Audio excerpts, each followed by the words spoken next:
welcome to another episode of the Beach Court Podcast. This is by far the most special episode we've had yet. One of our own, Maddox Corcoran, made top 4 this weekend at the Portland Championships. Man, it was surreal to be there with you. I can't imagine what it was like at home. We got a full agenda for you today. Maddox will run through his tournament report for you, kind of his deck list, some of the choices that he made. I also made day 2, got top 128. I'll run through my deck list and kind of some of the choices that I made.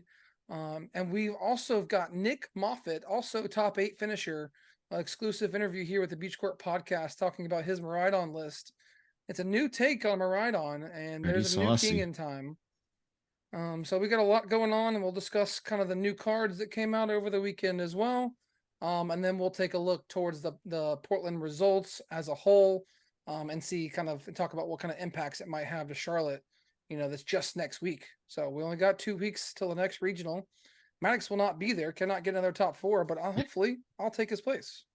He'll be in Charlotte, but he won't be at the event. Maddox, how you feeling, man? Welcome back. I'm feeling good. I'm joined as always by Parker Greenwald and Eric Ridgway. Yeah, you're definitely confusing the audience right at the back. I'll not be going for back-to-back top 4s. I'll be in Charlotte, North Carolina for a wedding, but not at the regional. Funny enough. Yeah. But I'm feeling great. I mean, really, Portland was a dream. Just a surreal experience to have an 8-1 start going into day 2, and then just the whirlwind of, winning my winning into top 8, getting told I'm in top 8 standings, getting told that I'm the stream match, going on stream and then winning and then going right in the top 4 match, right? Just a whirlwind of a day. And honestly, an incredible experience. And I've probably just been smiling, and even on my work calls, people have been like, Maddox, you just sound a little more bubblier than usual today. So it's been an awesome experience. Yeah, I quit. I was saying, like, hey, if I could win $5,000 every weekend playing Pokemon, then I could definitely quit my day job. But there's not enough tournaments for me to do that, and not quite at the consistency yet of some of these other guys. But we're making our way. Might be a dream down the line. I mean, you've only been playing for a year competitively. Like, your first tournament was Orlando last year. Yeah, that's the wildest part. Thinking back on it, it's like this is, I don't know. I only started going to competitive events 11 months ago. And I mean, and had a strong 2022 into 2023 season. Top 32, top 64, and really kind of a rough start to this season. I mean, I knew that I wasn't playing at my level. Switched off of Mew for a few tournaments and didn't make day 2. Came back to it for San Antonio, felt awful all day during it, and then really I think just hit the right matchups, hit the right confidence, and kind of had the right draws, and just fortunate to be in a position to make top 8 and really just go on a nice run. Yeah. Parker, tell us what it was like at home while all this is going on. I'm playing in day 2, but obviously I'm following along with him too and hyping him up between every rounds, trying to get him to calm down, especially as we get closer to top 8. And what's it like in Jacksonville? What's the vibe like in 904? So I sadly couldn't be with everyone, but the group chat definitely popping, towards like round 14, 15. I was at work. I literally was like running every scenario in my head. Like, if this opponent wins, and this happens, then Maddox, then like 3 of 5 people will make it at 35 match points and stuff.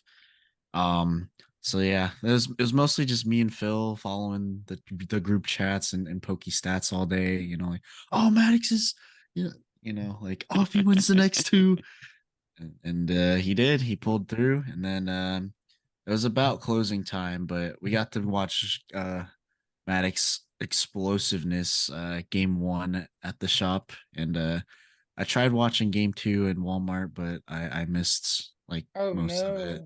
Yeah. You should have just kept the shop open. Obviously, everyone was coming there to watch the Maddox on stream, right?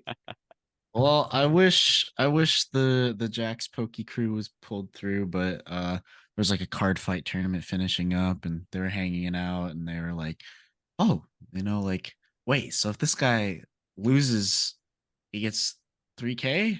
I'm like, yeah, but he's not gonna lose.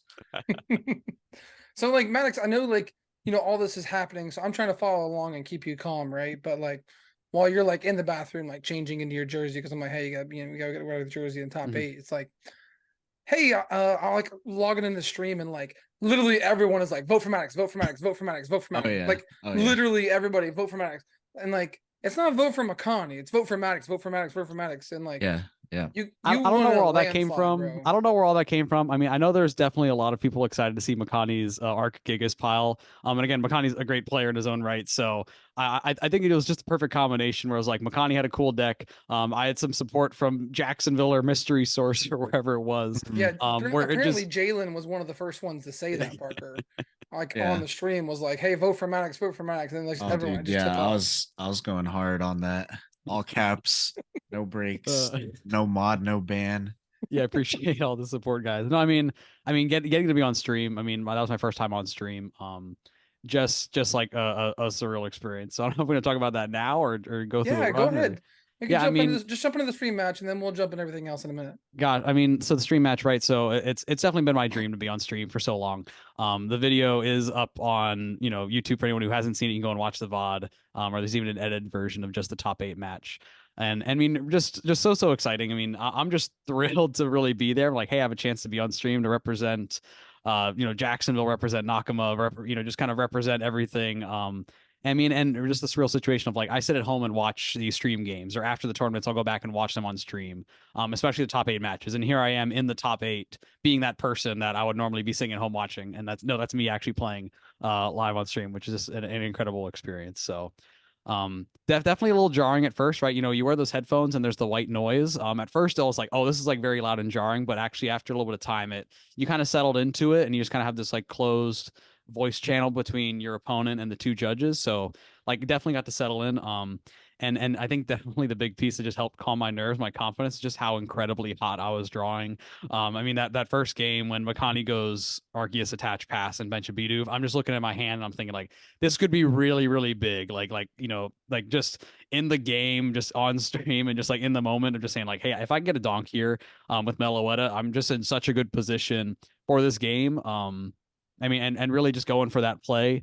And of course eventually being able to get to it, just like a huge sigh of relief, and then like helped me keep my, kind of help me keep in good spirits, kind of calm the nerves some, just kind of having fun, and also I can't say enough about Makani and how fun of an opponent he was to play against, right? We had a lot of, fun banter before and after and during.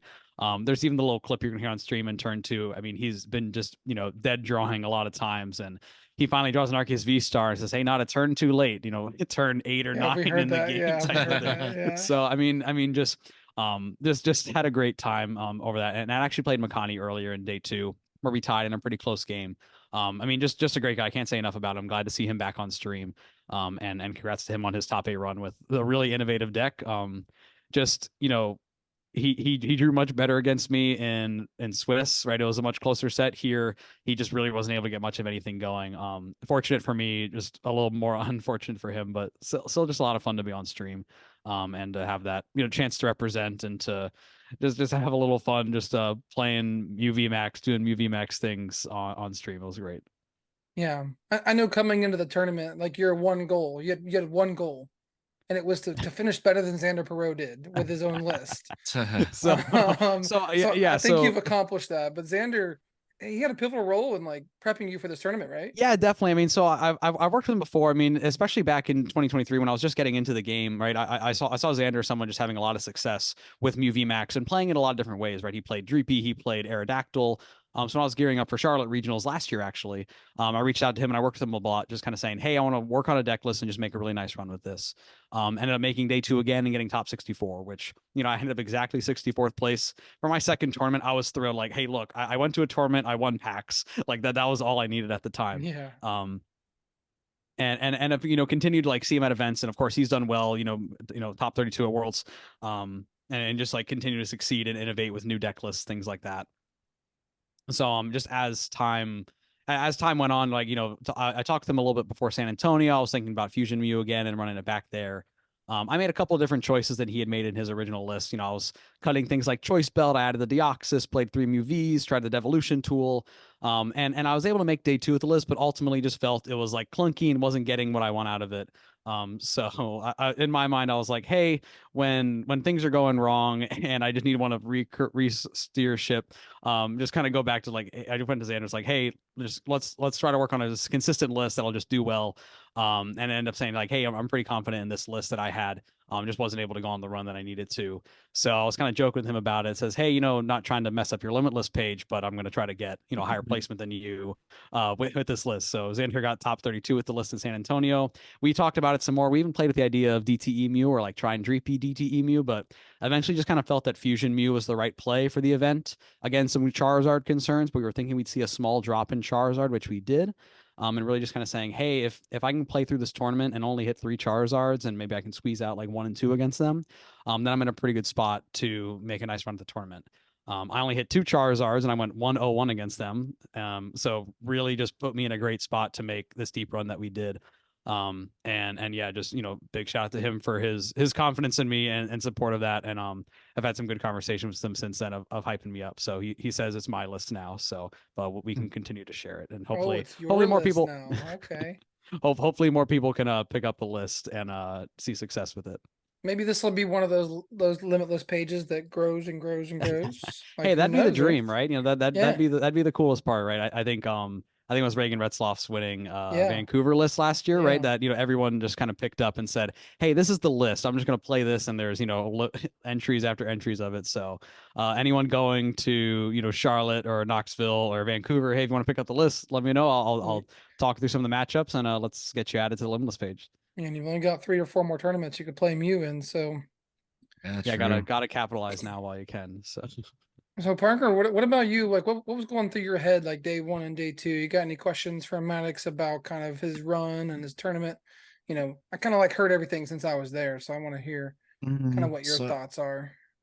I was just kind of watching from the shadows. I know you guys were at the tournament and everything, but it wasn't the most responsive, I guess.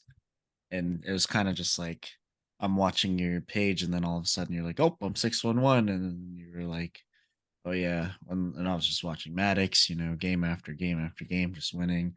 Like, "Oh, Maddox is 6-0 right now." Like, so that was super cool. I was sweating a little bit at the beginning of Maddox's day 1. He started off like tie. I was like, "Oh fuck," and then Day like 2, tie day 2, again or yeah. day Oh, 2, yeah, tie, yeah.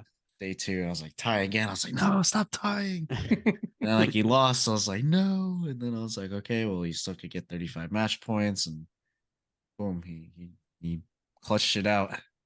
Yeah, I mean, this was definitely again, whenever I've been playing, right, I pretty much I think all my previous day 2s I entered at 6-2-1, Right. which and I really felt the difference of entering with a higher record this time, right? Especially looking back at the day 1 standings of the top 16, of the top 16 players at the end of day 1, 6 of them made top 8. The only 2 that didn't were Ian Robb, one of the top players, and Azul, right? Obviously, probably the best player in the game right now. So I mean, just that level of really being in a spot where it says, hey, I don't need to win 5 or 6 games in day 2. I only need to win 3 or 4. So I mean, I just felt that difference immediately. And again, having a hot start, being able to start 6-0, had a tight Mew mirror against Terrence Miller. He was playing the DTE with Alessa Sparkle and 2 fusions, so but still a little heavier path and vacuum build, so able to kind of again just trying to disrupt me more than I was able to disrupt him. And then a loss to Jared Grimes in day 2. Again, a buddy of mine. So unfortunately we got paired together, but at least even with that, I was like, okay, hey, at least whoever wins here like can still have a good chance to make top 8. Just with how things went. And I was one who lost, but still able to make top 8. So still blessed about that. And Jared's a great guy. So we had a fun match. He was able to, pop off, hit everything he needed to. I was like, hey, I'll stick him with a, Iono to 1 path and see what he can do. And it's just like, okay, but barrel, yeah, superior, boom, boom, boom, VMAX gone. So I mean, great match. And congrats to him on a top 32 finish. I know he's been gunning for a top finish and finished with some cash. So props to him. And I think we'll see him back with some more Chen Pao in the future. Of course. It's his deck. Yeah, some other key matches. Let's see. Shout out to Braden. I played him round 1. Just a really cool opponent. Played Gardevoir, and some mutual friends of mine. I've talked to them. It's like, oh, Braden, like, oh, you played round 1. So I've talked to them a little bit since then. Just a real chill guy, and he ended up doing well at 5-2-2. So he said he was happy to be a part of my deep run. So shout out to Braden. I played Dylan Gunn round 3. Great rapid strike player. Is actually at 599 in championship points right now, so destined to Yeah. make worlds. Yeah. So he, Rapid Strike God, he started Spiritomb against me both games that I went first. Somehow those were the 2 games that I won. And he even had a route to win that 3rd game if he didn't prize 2 Inteleon VMAXs. So shout out to him, great player. I mean, honestly, like over the first 5 or 6 rounds, I was like, wow, how come my hardest match of the day was against this Rapid Strike? Just Dylan's a great player, made it a really tight set. Um, I played 3 different Tinas day 1. They kind of all blended, unfortunately. I think one of them played Spiritomb, but the rest didn't. So was able to just kind of churn through there. Round 9, right? I'm 7-1 at that point. I hit Hale, who I got top 8 with San Antonio with his Pidgeot Control Mew. So I figured he was gonna be back on that. And so I mean, a little bit nervous about that, but I was playing 3 switching cards plus Professor Turo, which is a card that, I was kind of considering removing, but, worked with Xander a lot and kind of decided, hey, it just helps shore up the Snorlax matchup a lot. It's kind of one of those necessary evils where it says this card just helps the matchup so much. And also against Lost Box, just helps in so many different ways that it's kind of like too good not to include just for those matchups specifically. So I actually lose game 1. And in a really unconventional way. I I literally lose game 1 because he's about to use Pidgeot to 2-hit KO my only Mew V left in play. Right? I mean, like I just was not able to get set up. Like, I mean, I had like 2 Pokemon in play the whole time. It was just like really rough. I was like 20 minutes in, and I just kind of can see like, okay, we'll go to the next game. And I'm thinking, hey, I can win this. It's control. Like I didn't, he didn't hit me with a Spiritomb or Giacomo or anything. So like, might have a hard time finding him. Like maybe I can get this going. We start game 2, and Hale actually says, hey, I got a lot of single cards to check in this. I'm pretty tired. I'll just ID right now if you'd like to. So at the start of game 2, he offers at the start of game 2, he had just won game 1 and offers me the ID. So at that point, like I'm really debating it, right? Just saying, hey, listen, this is a control matchup. They have lots of tools, right? I'm thinking even if I can squeeze through a game 2 win, then how likely am I to even finish game 3? So I really think about that and just saying, or also saying like, hey, it's control. I can easily lose. If he actually gets out Spiritomb, hits me with Giacomo, things like that. So yeah, I kind of make the tough decision and just kind of check with myself, say, hey, no, let's go for it. Like I have enough time. Like I'm gonna go for this. I think I can win game 2, and worst case game 3 doesn't finish, and then it's a tie anyways. So I'm able to play through, able to kind of take a quick game 2 and go into game 3. And somehow, and at this point, I'm kind of recognizing, hey, I don't think he has Giacomo. I don't think he has Spiritomb, right? He has not put these things into play, even though he's had every opportunity to. And really just using that opportunity to just really capitalize and say, okay, hey, Melodious Echo, and just like really starting to kind of put the pressure down, right? KO and Luxray with Cape, not Cape, the Charm, one-shotting Pidgeot, like we're threatening one-shot on Pidgeot. And eventually I'm able to win game 3 in turn. So I'm talking to them afterwards. Hale's a great guy, end up 20th place with the list. I mean, just fantastic player, and great guy. I'm talking to them afterwards. He's saying like, oh yeah, I cut the Spiritomb and Giacomo like, last night, for a package to help with the Tina matchup. So really tight set there. Yeah. And so I end up winning in turns there. And I was like, hey, how many sets have you had today go to game 3 games? And he's like, none. So, so just kind of, fortunate situation there. I mean, and again, right, it put me at 8-1, a really strong position going into day 2, which I needed. I played Makani again in round 10. He plays a Spiritomb, which makes things pretty tricky. So, and he actually went kind of like an alternate win condition. He actually kind of had a world where he was able to like kind of boss stall me because I was down a lot of switching cards and some energy. Was eventually able to get out of it, but eventually just won on prizes. And then game 2, I'm able to win. Game 3, again, we just kind of, I think we both had games. We were kind of talked about it later. Where it was like, I wasn't too far out of it in game 1, but maybe I could have conceded there. And in game 2, he was like, yeah, maybe I should have conceded a little bit earlier. So game 3 didn't finish. So it was a natural tie there. But I think Makani did have the advantage. Again, I kind of had a tough time with this deck, the Arc Gigas. I played some testing against it on Friday, and I went 0-3 against it. So I was pretty nervous about this deck kind of throughout. I hit Harrison Frazier, who's a friend of Jason, the local guy here, part of the Colorado crew, playing Charizard. Again, tough matchup for Fusion Mew. I lose game 1. I'm able to win game 2. Game 3 doesn't finish. I think if Harrison had played a little bit faster, then he had an opportunity to close out the game. But we eventually reached a spot where we said, "Hey, you only have 1 attack left. I'm not going to put another VMAX into play because that's the only way I lose because I don't have a way to win." So just agreed to it there. Played against Jared. We kind of talked about that already. I hit Joe, great guy. Lost Zone Kitchen. With the Arc Gigas deck again. So I'm a little bit nervous about that again because I was like, hey, I had a tough time with him. Makani had a tough time in testing. He doesn't draw very well. I'm able to kind of go and get set up and take the game. By the end, I'm able to go, Melodious Echo and just, start kind of taking one shots on all of his bulky guys, which is really helpful. Yeah. So I'm kind Maddox, of sitting. was there a Giratina in that deck or just There wasn't. Pokestats I think just... on PokeStats it's reported wrong. Okay. He did play a slightly different list than Makani and I think the Stratfords did. He had like a V guard and a couple of other small changes, but it still was the Gigas build. Joe was also on stream in day one, so you can definitely go check out his match where he did a great job there. Actually, I mean, I think he lost. I think he also had some consistency issues there, but he's still a great player and love what he's doing with the community right now. So at that point, I'm there. I'm 1-1-2. I was like, hey, yeah, not where I wanted to be today, but I came in 8-1, so I had some points to give, and I was like, hey, if I can win the next two, and I'm at 29 match points right now. If I can win the next two, that'll put me to 35. So I go up against Jim Herr. It was a really interesting Paradox box Kyogre list. It's so tough playing against these Lost Box Kyogre lists because I'm just kind of there, kind of like, bracing myself, just knowing that at any time they'll just go like, oh, I have Bench Moon, Mirage Gate, Roxanne KO. You're like just any wacky things can come out. So I think he has a little bit of a slow time getting set up in both games. So like game one, he's able to go. He actually like two shots me a VMAX. He's able to go like Kramer and spit into it, and then Raikou to finish it off. I'm able to go Judge plus KO the Raikou to go down to one prize, and then kind of force him to respond from there. And he's not able to, so I take that game.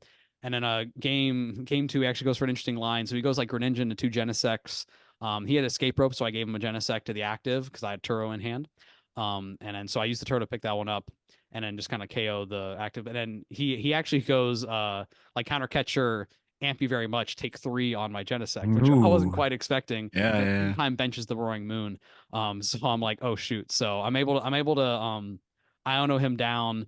And then, and he's not able to get enough resources. I think using the double gate because he had to use a gate for Greninja and then double gate for the Iron Hand. So only one gate left available. Yeah. He actually told me at the end, he's like, hey, I didn't count right. I prized the gate. So or he didn't pull up the prize or no. something like that. So I was able to take that one. And then so I'm like, okay, I'm here at 32 match points. I have a win and into top 8. I had really good resistance, especially earlier on. I looked at one point and my resistance was something ridiculous, like 80%. So I knew I was going to drop a little bit from there. But I mean, at that point, feeling really good. It's like, hey, if I win, then I should be able to make it into top cut. So I hit Calvin Connor. Cal, great player. Seeing a lot of success with Snorlax stall lately, and I know he was on Snorlax again. So definitely nervous going into the matchup, but looking at my list, I said, hey, we play the Turo. We're ready for control. I was able to beat Hale. Let's give it our best shot. So game one again, like, medium to lengthy game. I think it took about 25 minutes. I'm able to win on prizes there. He tells me after the fact, says, hey, I prized Giacomo. So definitely a little lucky there. Because I was like, hey, is he not playing it? Like, where did it go? Type of thing. Game 2, he doesn't prize the Giacomo, so he's able to go and pressure me with that a lot more. Again, it's a lengthy matchup, so the game 2 doesn't end up finishing. He's running me out of resources. I'm trying to take prizes back. It's a battle. Eventually kind of reach a spot, just where the game doesn't conclude, which is just kind of part of the stall matchup there. So very, very, very tight game. Cal is an incredible player. Respect him a lot, and just how well he's done. And I mean, a big moment there to say, hey, I'm gonna win in against a top player and manage to squeak it out. So yeah. In a weird matchup too. Very tough matchup too. I mean, shout out to our local Disney who plays a lot of control. And definitely have had a lot of practice with that against him. And I think I'm the only person who has asked him before, says, hey, can we play a quick game against your Snorlax, right? Asking for that. A quick game, yeah. Let's play a quick game. Yeah, but let's run the matchup type of thing. So definitely those games help to just help me feel a little more comfortable with the matchup. And again, eventually, I mean, those 2 games against Control, I think, were key, right? If I lose any one of those, I'm in top 32. By winning both of them, put me into top 8. Yeah, I know. Like I said, I came over and I kind of realized what the situation was, where it was like game 2 and like there wasn't a lot of time left, and it was one of those things where I just don't know how it's going to finish, and it's very awkward because gentlemen's agreements are usually a thing that people will do, especially at 32 points, right? One of us wants to go on a top 8. One of us, tries to make money type thing.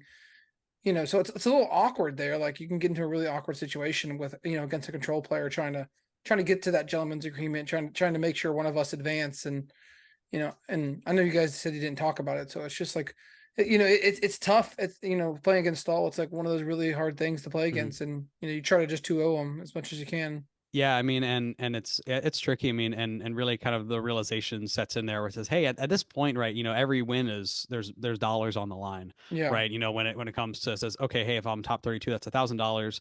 By winning, it put me in the top 8, which is $3,000, right? In a way, that match got me $2,000, but by me winning a match, that means that someone else is not winning a match, which is, I remember feeling it even at my first tournament in Orlando back last year of saying, hey, I'm at 2-2. One of us will continue to have a chance at day 2 and the other one will not, right? And that cutthroat nature, I think, is one of the brutal parts about the game. It is, yeah. But one of the things that you have to grow comfortable with and just say, hey, sometimes it's going to go your way, sometimes it's not. Sometimes you'll lose round 8 to someone and say, okay, hey, hope you win your winning in, and then they won't win it. And you say, well, wait, maybe I could have won it, and now I'm right. So all of that kind of plays into it. So it's a lot. I mean, and definitely there was definitely some extra mental stress of just playing at the top tables. I mean, for round 7, I was at table 1. And sometimes you get randomly placed at table 1 in those early rounds, but I mean, I was 6-0 and there's only a few other 6-0s. It's like I'm supposed to be at table 1 right now. This is unreal. Yeah. So, yeah, I mean, just incredible run. So let's just talk about MUV. We'll get to the Tina matchup in a second, top 4. Just talk about MUV Max just for a second about your list and what are the hard matchups for the decks? Obviously Zard. And what are some of the things that players should keep in mind, throughout, the current meta? Yeah, definitely. I mean, so MUV Max, again, it's a deck that I've loved for a while. It's one that people say, oh yeah, you just draw a lot of cards. I do think right now there's so much in the meta that just antagonizes it that it's not quite as easy of just pick up and play and just run hot. I mean, there's definitely, if you hit the right matchups, then you can. But there's a lot of decks that can make your life really, really tough if you're not ready for it. So definitely the hardest matchup is Charizard. With limited access to Judge Path and disrupting them, it makes it hard. It makes things trickier compared to like the DTE control variant that just really tries to just judge and disrupt, or maybe play grabber or Luxray to just really limit their options. So with that, Fusion Mew tries to take a couple of other options. Say, hey, I'm going to use the Ice Cube, try to pick off your only Charmander. I'm going to try to use Melodious Echo to take a big one shot on Charizard.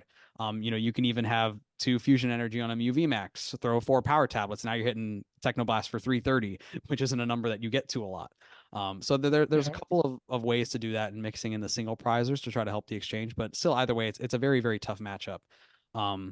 Again, I was able to tie against Harrison, good player, piloted the deck well. I think it was just like a timing thing, just with how our games went.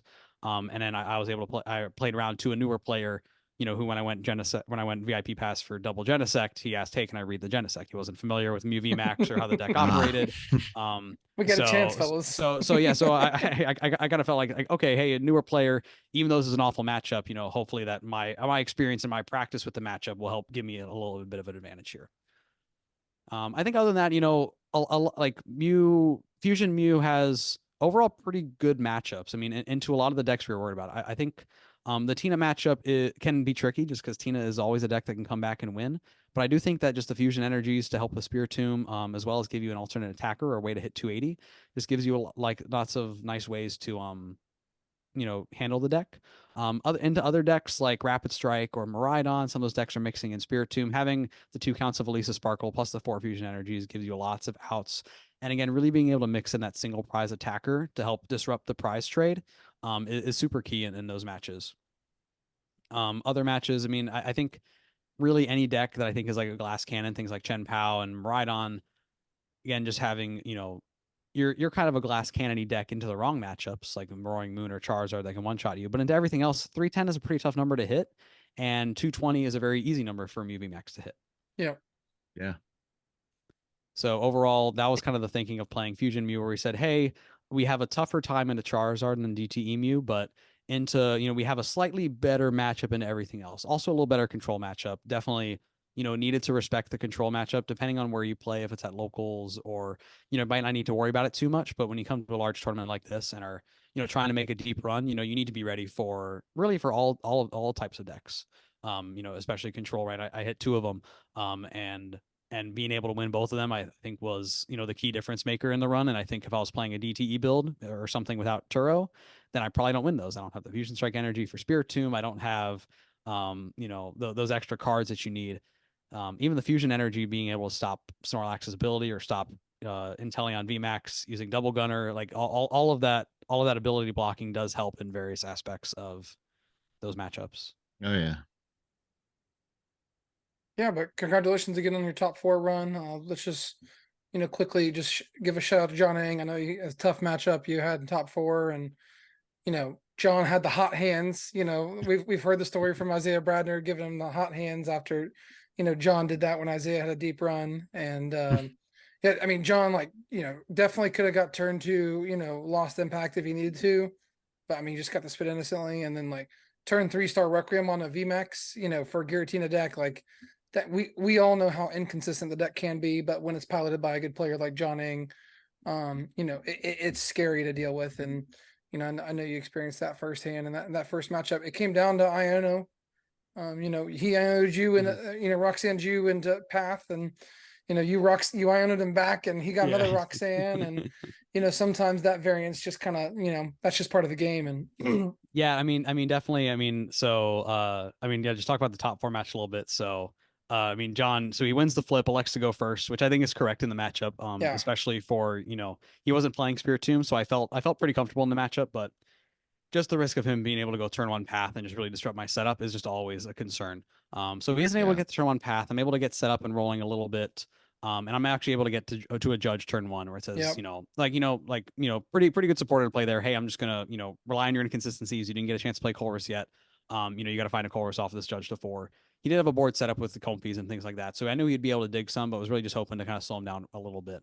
Off of that judge, he's able to. I forget if he had the Colress or he's able to Pokegear for it. He found Pokegear, and Okay, he hit off Pokegear Pokegear, and hit the Colress. Yeah, so he's able to kind of get rolling from there. And then find the path. So I'm stuck a little bit. I do have Forest Seal Stone, but in that matchup, one of the big things that we worked on in practice is not overextending early, and really, because in Giratina there's lots of opportunity for that deck to go and Roxanne Path and just really stick you, or even put a Genesect in the active and just spread damage with Sableye. So we're really trying to hold that Forest Seal Stone to just have that out. And really, as long as I'm able to take a turn where I'm able to take a knockout, I'm comfortable with. So I'm able to go and take a knockout on the Cramorant and feel fine with that turn. Saying like, yeah, I wasn't able to go boss KO a Giratina or things like that, but he still needs several pieces to be able to go and threaten this Mew VMAX, so I'm okay with that. finds all the pieces. Yeah, finds all the pieces, right? So he's able again, to. Like I'm pretty sure you judged him twice. I thought turn you I did, palpated it back and judged him again. I did judge him later, but it wasn't that turn. It was, I think it was after the Star Requiem. So John's able to go and get a turn 3 Star Requiem on my VMAX, which is like, ooh, a little quicker than I was expecting, but that's okay. We can work with that. So I'm able to go and respond with 3 modifier KO onto Giratina, which that was really what I need to do that turn. And I think especially the key thing there is that I was able to go, and I made the choice to use that Forest Seal Stone to go and find the choice belt. Just because I saw the importance of, he had 2 V stars set up, and I was like, hey, I know I have to go through 2 V stars, so I really wanted to value preserving that belt, knowing he had used Star Requiem, so we had no way to KO the VMAX with the belt. And I had switching cards available to me, so I could go back and KO it later on. Yeah, get back so I'm able to do that. So I'm able to go return KO the Giratina V Star.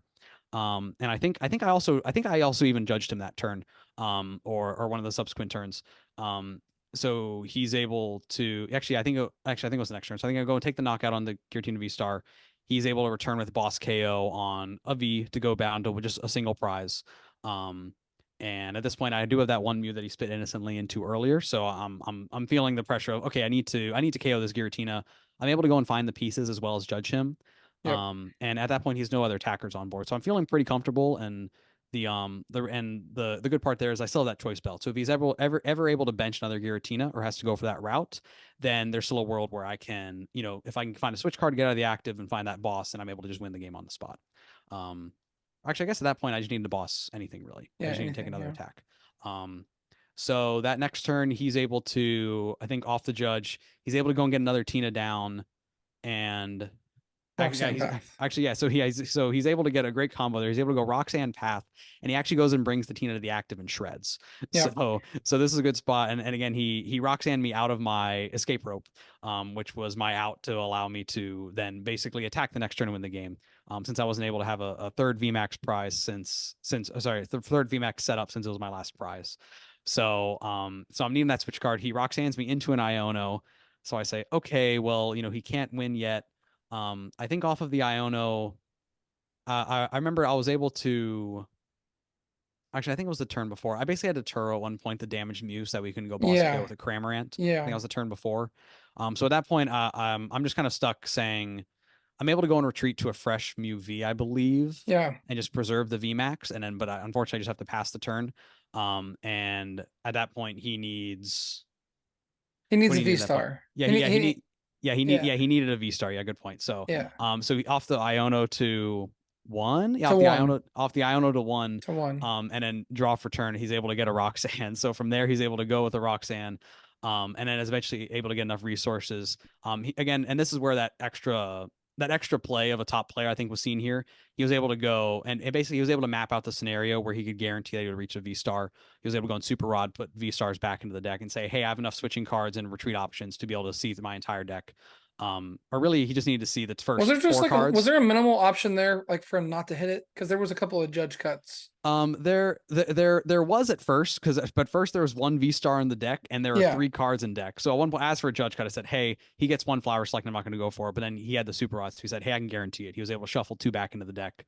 He had a jet energy plus a switch, or sorry, he had a Okay. retreat plus a switch. He was able Okay, to see okay, 4 okay. cards. So 3 V stars in a 5 card deck. He was guaranteed to see it off He of was the 4 guaranteed to see cards. it. So, Yeah.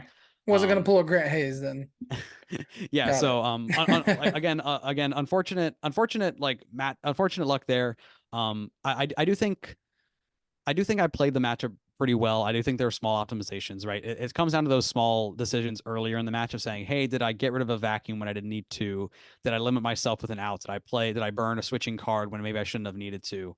It's hard to evaluate all of that during the game until it's at the very end where it says, "Hey, this is the piece you needed to win the game." And I do think a lot of top players will do a very, very good job of seeing that far ahead in order to know that.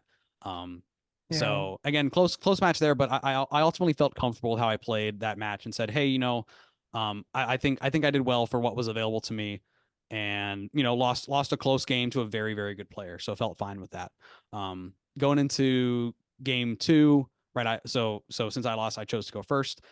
Not a very, very strong setup. Yeah. I think I get 3 Pokemon in play, 2 Mews and a Genesect. Just really not a lot going. Hand is pretty much dead. Like no support or anything off of that. And no path out. Yeah, and no path out. I do burn a path out in order to draw more cards, right? There's I mean the one thing I look back on and maybe saying, okay, maybe I should have done this is that I basically, I mean, again, it's so hard to say just now, but I think I had another VMAX prize and I had a VMAX in my hand where I said I could have Ultra Balled away the VMAX rather than the Lost Vacuum to go and say, okay, I will, I need this path out more than I need this attacking option next turn. Some of those options are very hard to know the right answer to in the moment. I think ultimately it didn't matter. Even if I had gotten out of the path with the Lost Vacuum, I was still several cards away from me proceeding to be stuck in path and just drawing. I was still several cards away from really an out. I eventually get to a Forest Seal Stone when John's down to 1 prize. So kind of comically, I'm like, all right, hey, big Iono, let's go. Yeah. Yeah. Time to play. I mean, no real options left. John's able to build a board state where he did Lost Impact. And he only had 1 energy on the active V star, but he had another V star on the bench ready to go. So I'm kind of in an awkward spot where it says I could KO this active V star, but if I do, I just lose.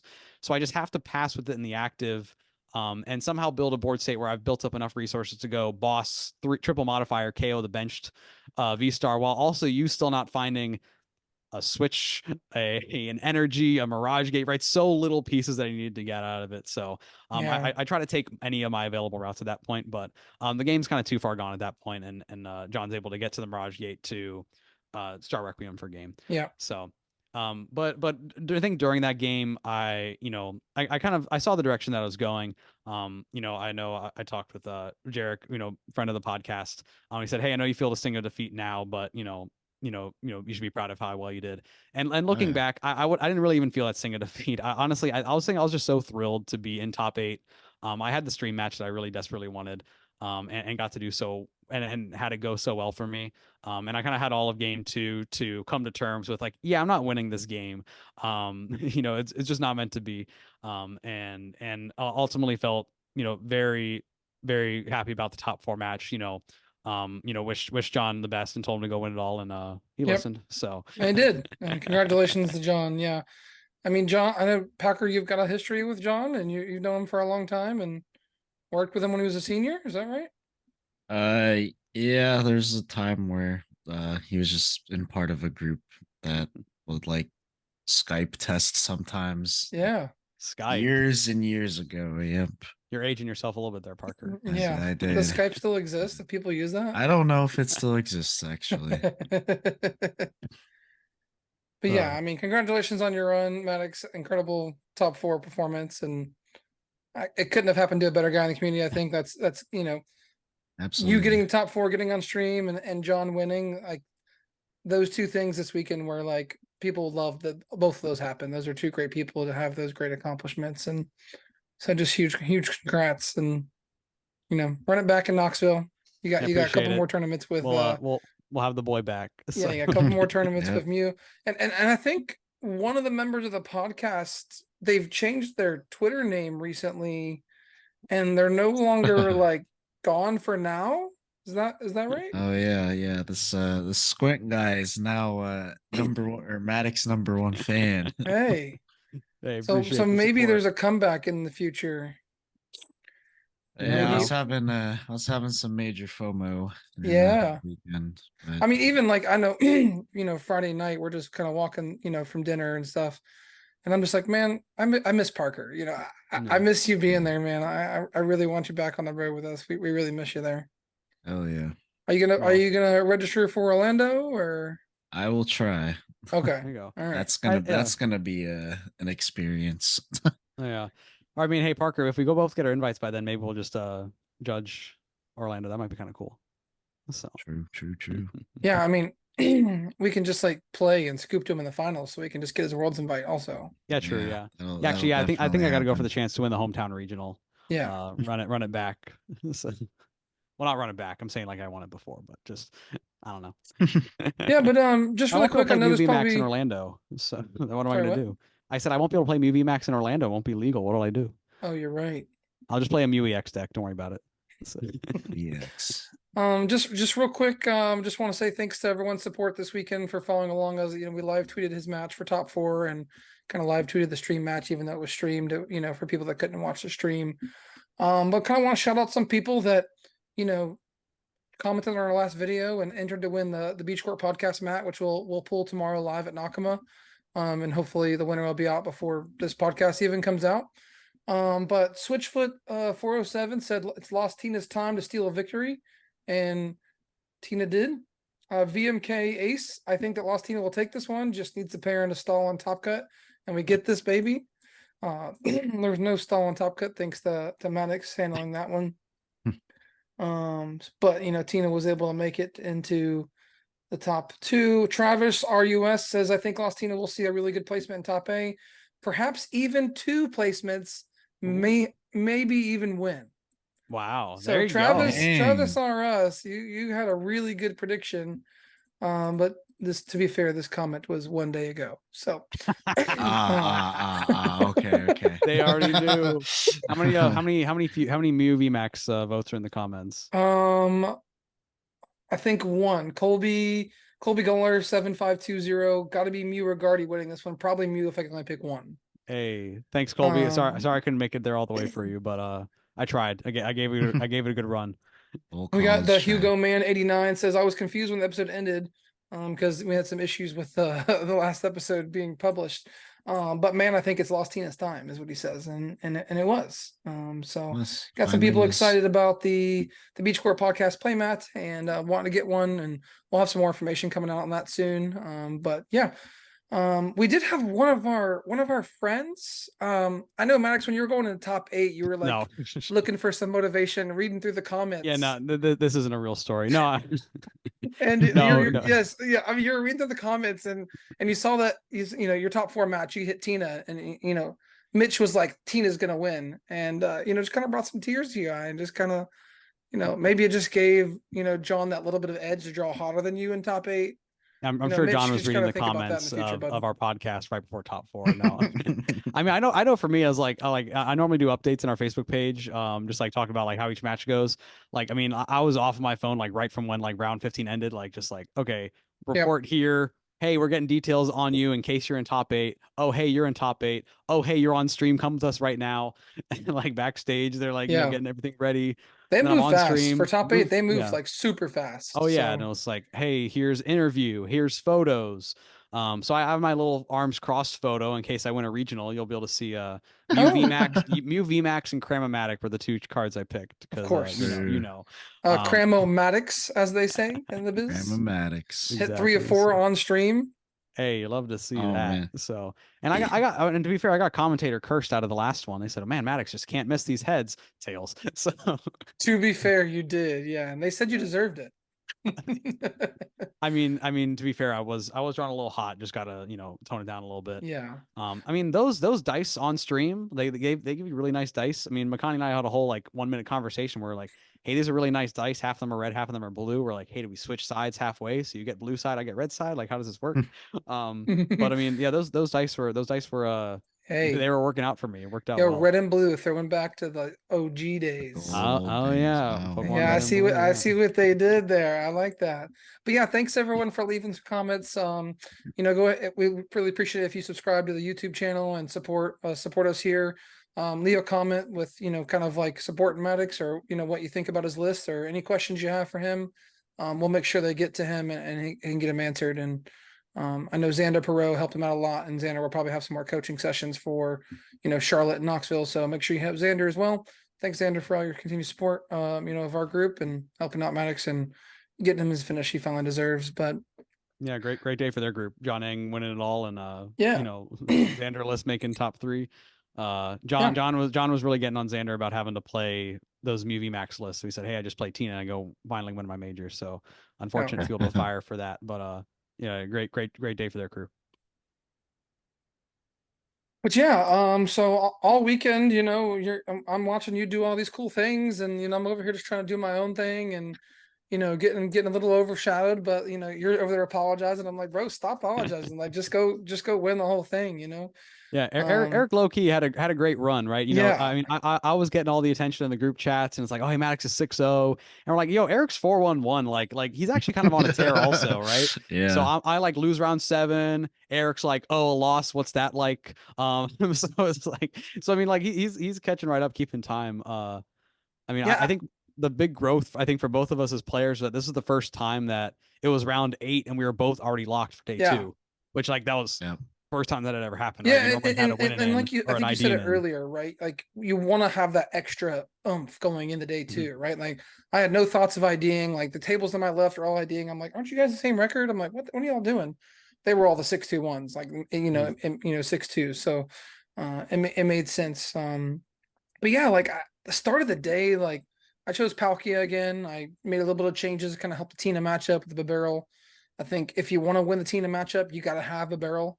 You literally cannot win that matchup without it. It's so bad.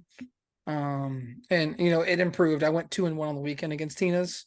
And one of them I just kind of drew pretty bad. But forcing them to go Roxanne Sableye instead of Roxanne Lost Impact, is very different, because they kind of have to do that. But yeah, the deck just didn't want to work, right? I hit Chen Pao round 1, which I think is a pretty bad matchup for Palkia on paper, especially because like if they're playing the hands, right? Like because the one turn I want to go Ninja or to soften up some things or do something, they can just respond with the hands, and they can do some weird single prize shenanigans. So I hit that matchup, got to squeak out a tie. I'm like, and I know you guys both know I hate ties. There's nothing more I hate in a tournament than a tie. Yep. And so to get it round 1, I'm like, bro, I'm gonna be in the Gardevoir bracket all day. I'm gonna play against all these Gardevoirs. And then round 2 hit Lost Tina. I'm like, oh crap, you know. So we got a win there. Lost to a Gardevoir round 3.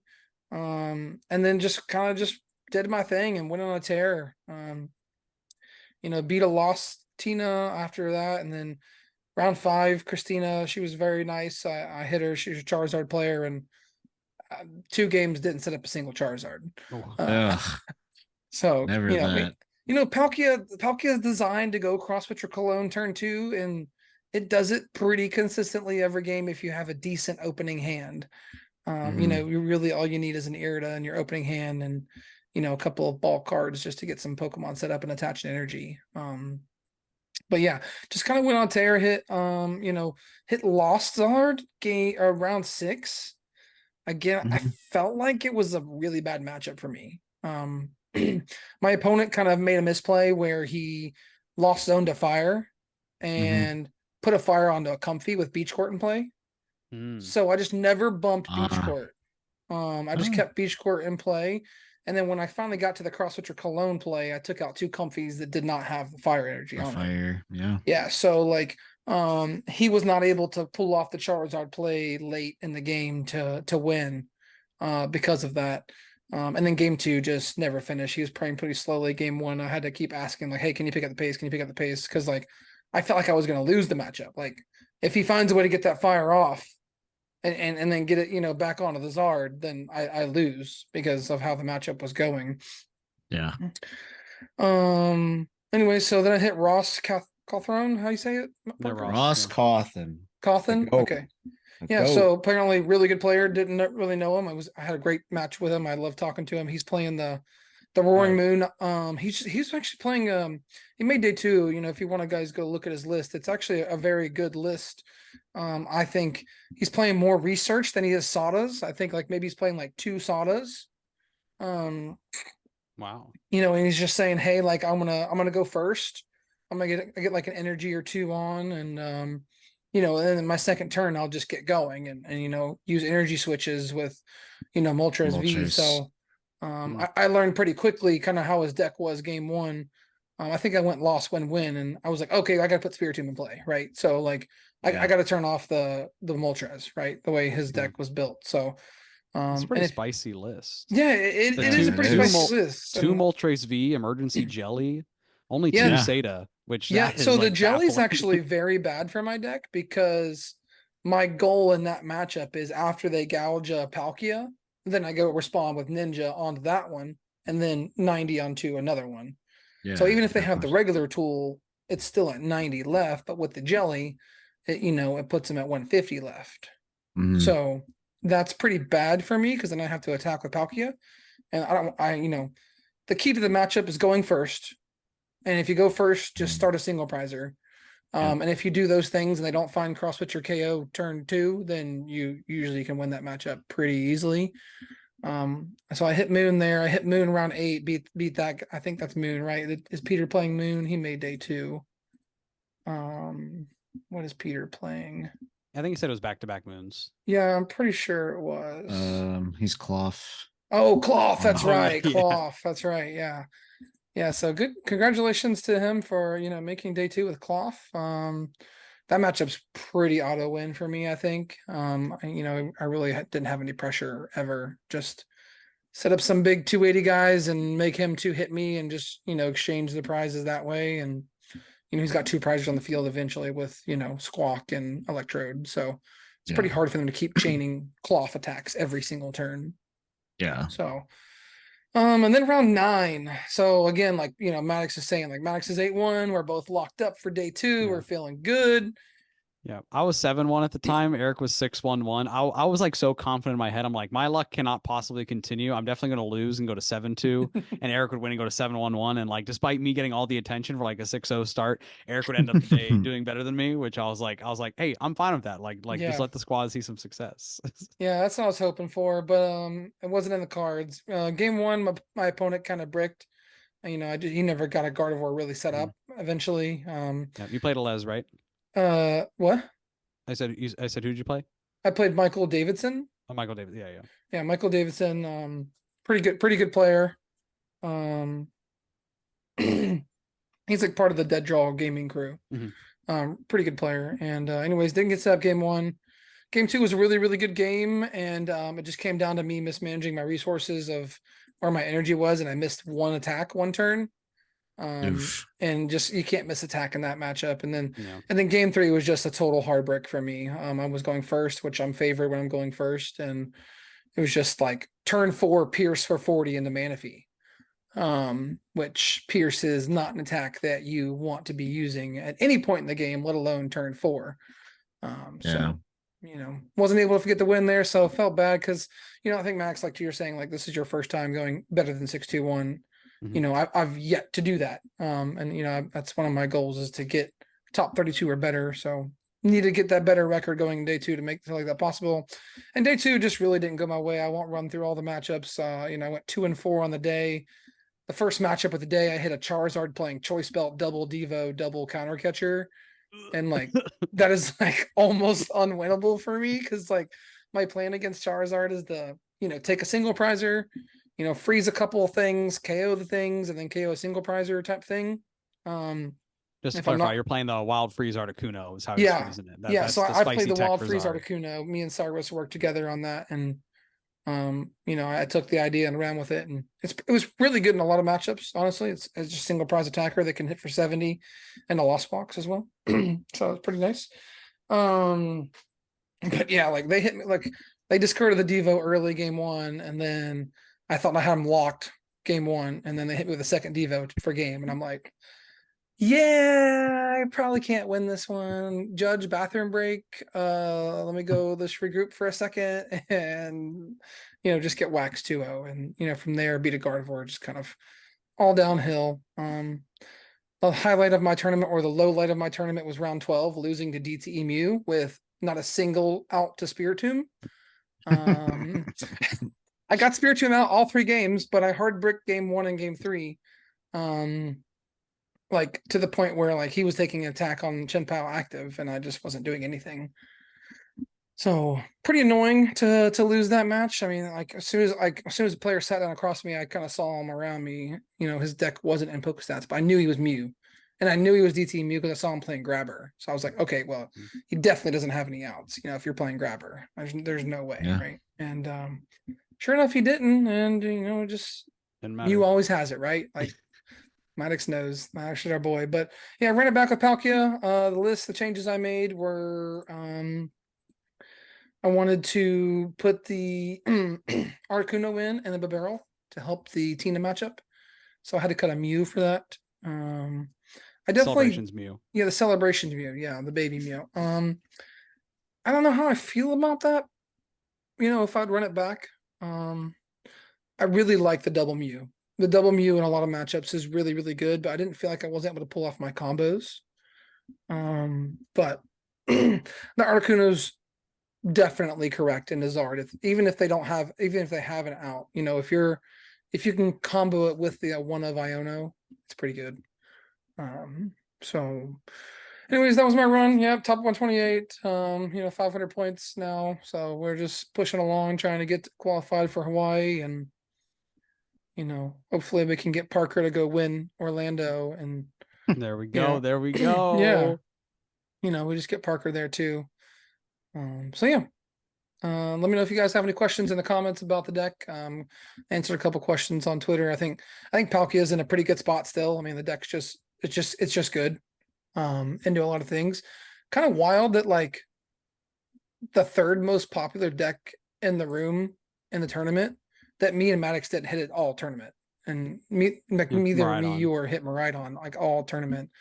Actually wild. Yeah, it is I actually. I didn't hit Maridon in San Antonio either. Yeah, you didn't. Those tournaments combined, I mean, I guess, yeah, what I've played, 30 rounds of Pokemon in the past 2 regionals, hit 0 Maridons.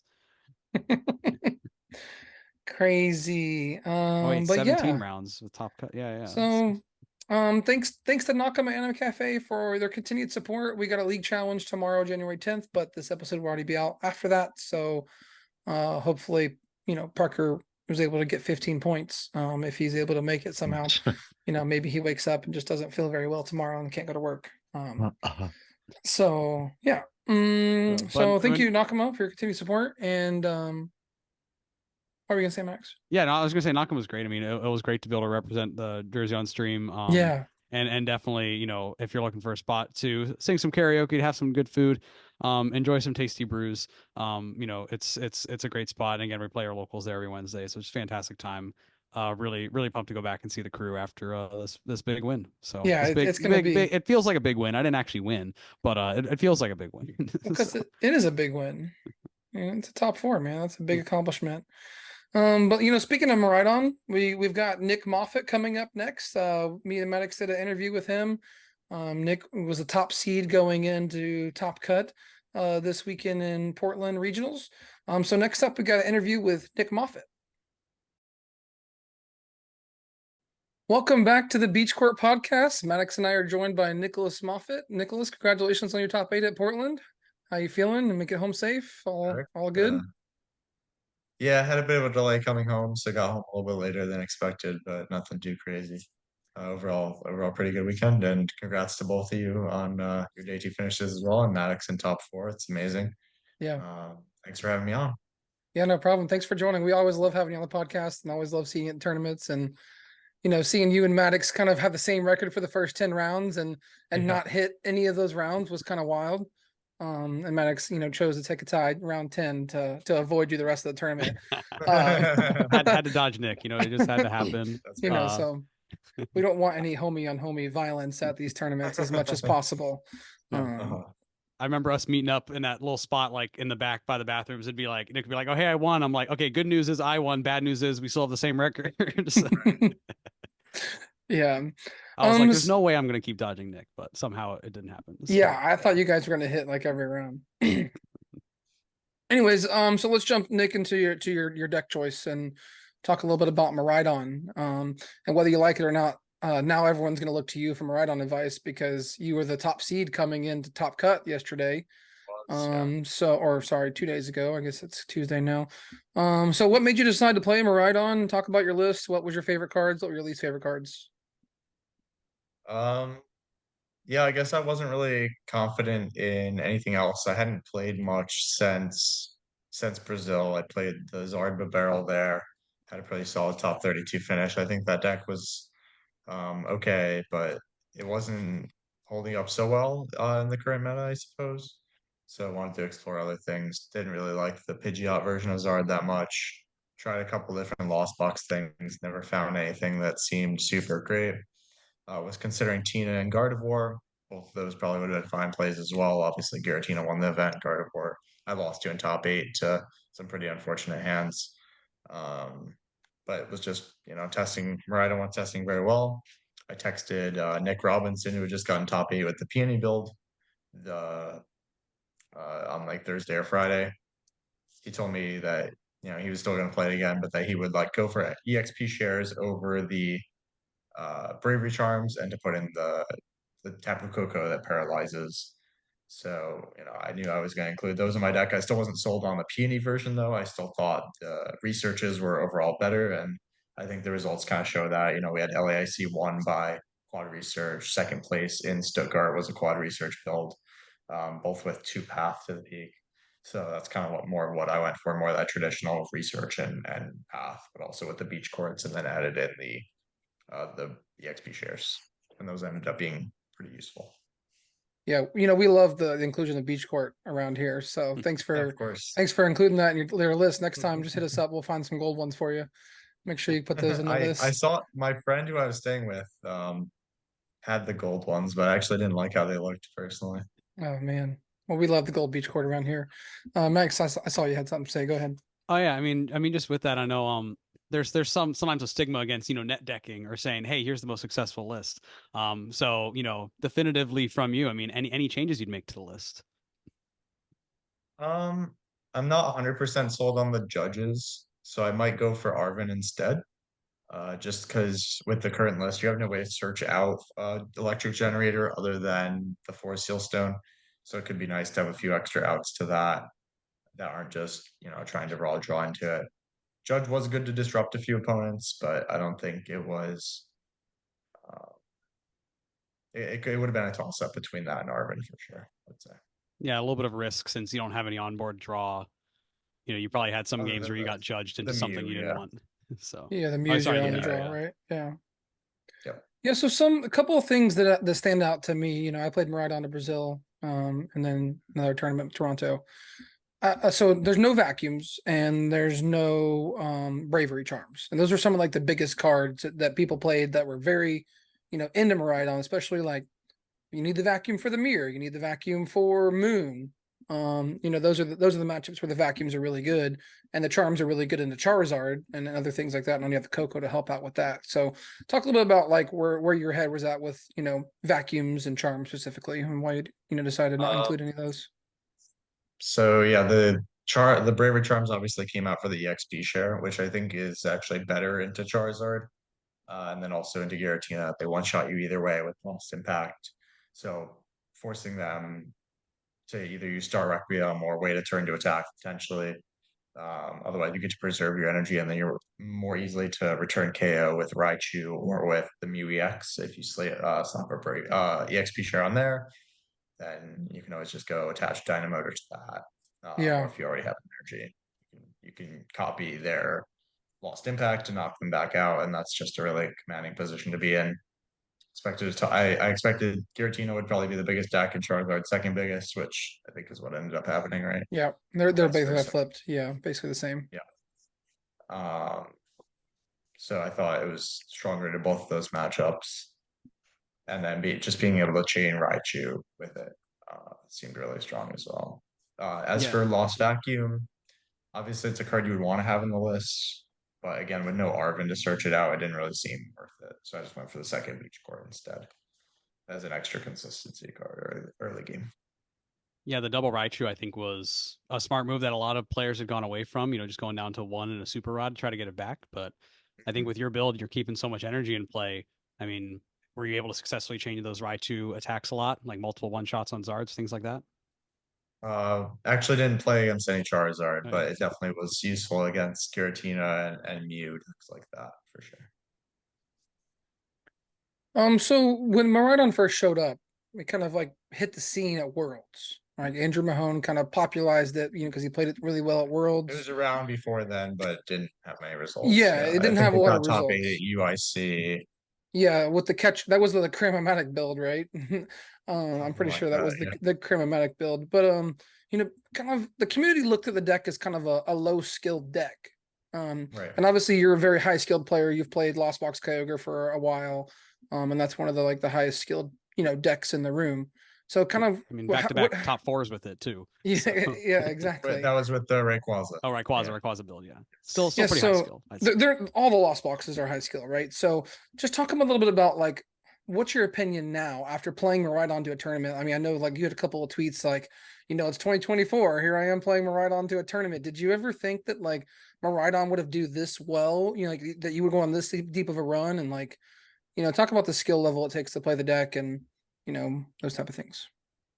Well, I obviously knew like the deck is capable of winning a tournament because it's done so before. And I don't think the level of skill required to play a deck is indicative of how good it is, right? So it just matters if you play the deck optimally, what's the win percentage against the expected meta, right? And I thought Maridon was one of the best decks for that, right? And I knew, since it is an easier deck to play, I would be able to play it almost perfectly. Obviously, I made a few minor mistakes here and there still, but I don't think any of them, ended up losing me a game or anything, if that makes sense. Yeah. So, yeah. Cool. So day one, you finished 8-1. It looks like 6 of your day one opponents made day two. You had a bit of a grind you had to get through. You also hit, one of your only loss day one was to John Ing, the eventual champion, day one. I would say I made a few mistakes in that game one there that could have cost me the game. When added together for sure. Could have had potentially a 9-0 start. But talk a little bit about just day one specifically. Like, did you feel like you were playing super, super well? You were still learning the deck? Generators just popping off. Kind of talking about day one. Just what you think about. I think think I was playing well, getting relatively lucky. Yeah, there wasn't too much to say, I guess. I played against, I think, 4 or 5 Giratinas, and then Yeah, you hit 4. Mew. 4 in a Yeah, row. round one, funny enough, was against the most random deck I've ever seen. It was like Glamora that poisons with Koraidon and Lycanroc VMAX. Love it. So it's like a total fighting deck. But their deck was just not very good, obviously. So I was able to. I don't think they took a single prize card the whole time. Yeah, I mean, shout But out to Harley Kirby for sticking it out and going 2-6-1 yeah, with the deck. it was her first ever tournament. I was like, yeah, no matter what, just play out all your rounds, have fun. Yeah. So hope she had a good time for sure.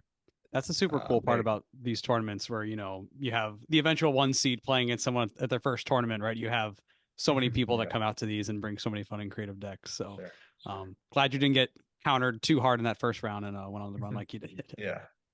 Yeah, you don't just I like think hit the round cloth after that round was 1. yeah, they actually flipped over Radiant Sneasler. So I was worried that it was going to be Cloth. I was like, oh no, I'm Oh, in trouble, right? And then they just like benched Glamora and passed, so I bossed that up, and that was that was the end of that game pretty much. brutal. Yeah, brutal. But yeah, then round 2 was against the Lugia.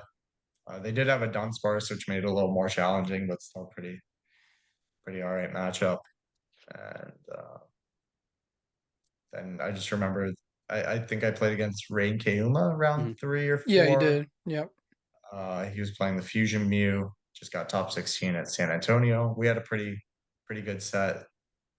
Funny enough, Spiritomb didn't help me at all. I started at game 2, which was the one I lost, and the other 2 games I never got it down, I don't think. So the other 2 games I just, won the prize race going second or whatever. So let's just spend like 2 seconds there since we got the Mew Master himself, Maddox Corcoran here. Maddox loves to go knock out Spiritombs turn 1 and things like that with Ice Cubes. So do you think the card needs to be included in Miraidon, or should it be cut for another path or something?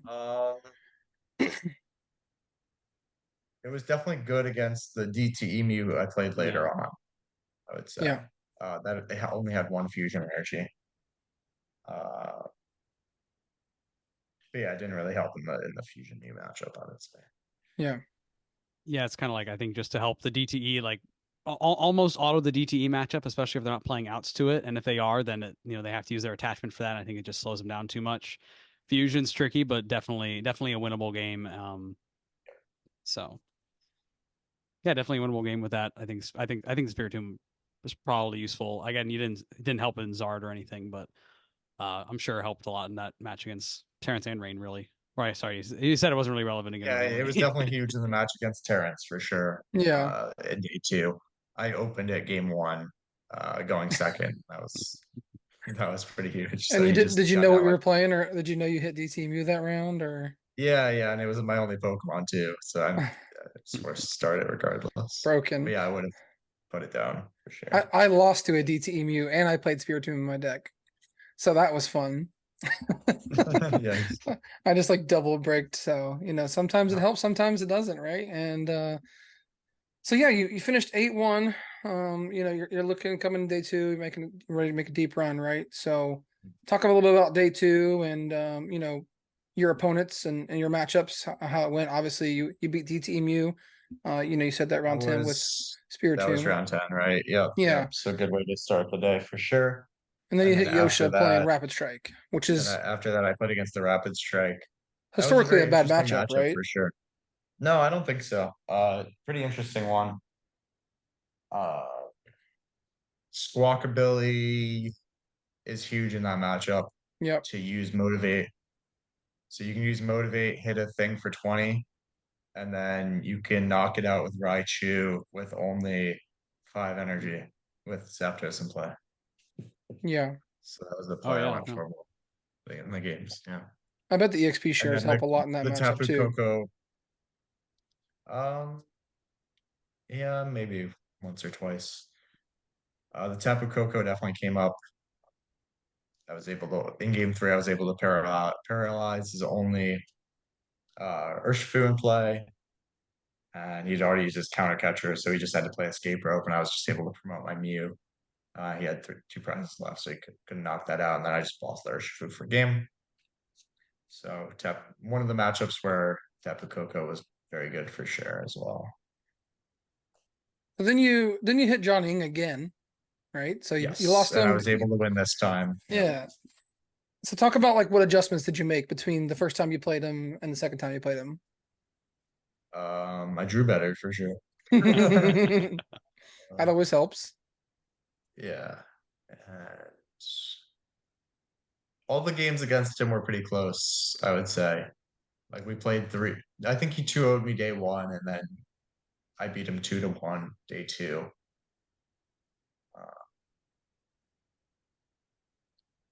It was another spot where the threat of Coco, I think, actually won me a game. Being able to use it and paralyze his V Star, and he wasn't able to switch off of Judge or Iona or whatever. So then, like, otherwise, in a situation where I was otherwise just losing the game, so it definitely helped there. So do you think you would keep the Coco in going forward? Or Absolutely, yeah, it was really good. the card's really good, right? It just buys you that turn when you just need it at most.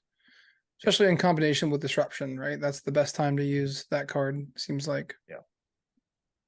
Then my only loss on day two in Swiss was against Makani. They got set up really well. I drew pretty poorly. It was over pretty quick. It would be either way. Like either I'm gonna KO their only RCS, or they're gonna Right. get set up and develop too many threats for me to get through. So Yeah, Maddox knows all about KOing the Arceus, so. and then after that was Gardevoir, you hit Bodhi. Gardevoir. That one went pretty well, and then just ID'd to be first seed. So how'd you feel coming into top 8? Like obviously you're feeling pretty good. You've went, what, 12-2-1, and your top seed coming in. Are you going to relax, and are you focusing on the match, trying to figure out what matchup you're gonna get, like who gets that 8 seed? Well, I didn't know for a while who it was going to be. I had to wait for the standings to go up, obviously, because it was going to be a bubble for whoever's going to be in eighth. Yeah. It ended up being Bodhi again, so I was pretty happy to see that. I'd beat him in Swiss. It seemed, like a pretty good matchup. It's the only Gardevoir I hit the whole tournament, actually. Yeah. But yeah, both the Iron Hands and the Tapu Koko are very good against them because he didn't play any Churro or anything, so could always trap the Gardevoir EX and knock that out. And then obviously Iron Hands is good in the Gardevoir. So is Path and Judge, Iona, all those things. But yeah, top 8 did not go so hot. The first game, I believe I hit 1 energy off of Generator the whole time. And the second game, my opening hand was 3 Boss's Orders, 4 Lightning Energy, a Switch, and an Escape Rope with Mew EX start. So Yeah.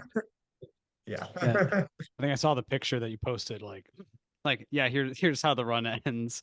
It's like an awful opening hand. So yeah, it's never good to have those opening hands, but Yeah, sometimes it happens, right? Yeah. Yeah. Game 1, I got a pretty aggressive start, but then I had 2 generators prized and didn't take them at all. So I wasn't able to get down like another Pokemon. So I just had my Raikou active and a Raichu on bench, and wasn't able to power up anything else the rest of the time, unfortunately. Oh yeah, something interesting to talk about your list is, and I just noticed is, these lists that play the 4 Ultra Ball, the 1 Nest Ball, and like no VIPs usually play 3 Miraidon. How did you think 2 Miraidon felt? I thought it was fine. You don't really attack with it that much. Yeah. It's really just to get you going and that consistency of, Yeah, you getting the attack with it Pokemon out. sometimes, but not a ton, I guess. Okay. Yeah, and I think just low And odds. all you need is 1. That's it. Yeah. Yeah, low odds Yeah. to not be able to find one or having both prized.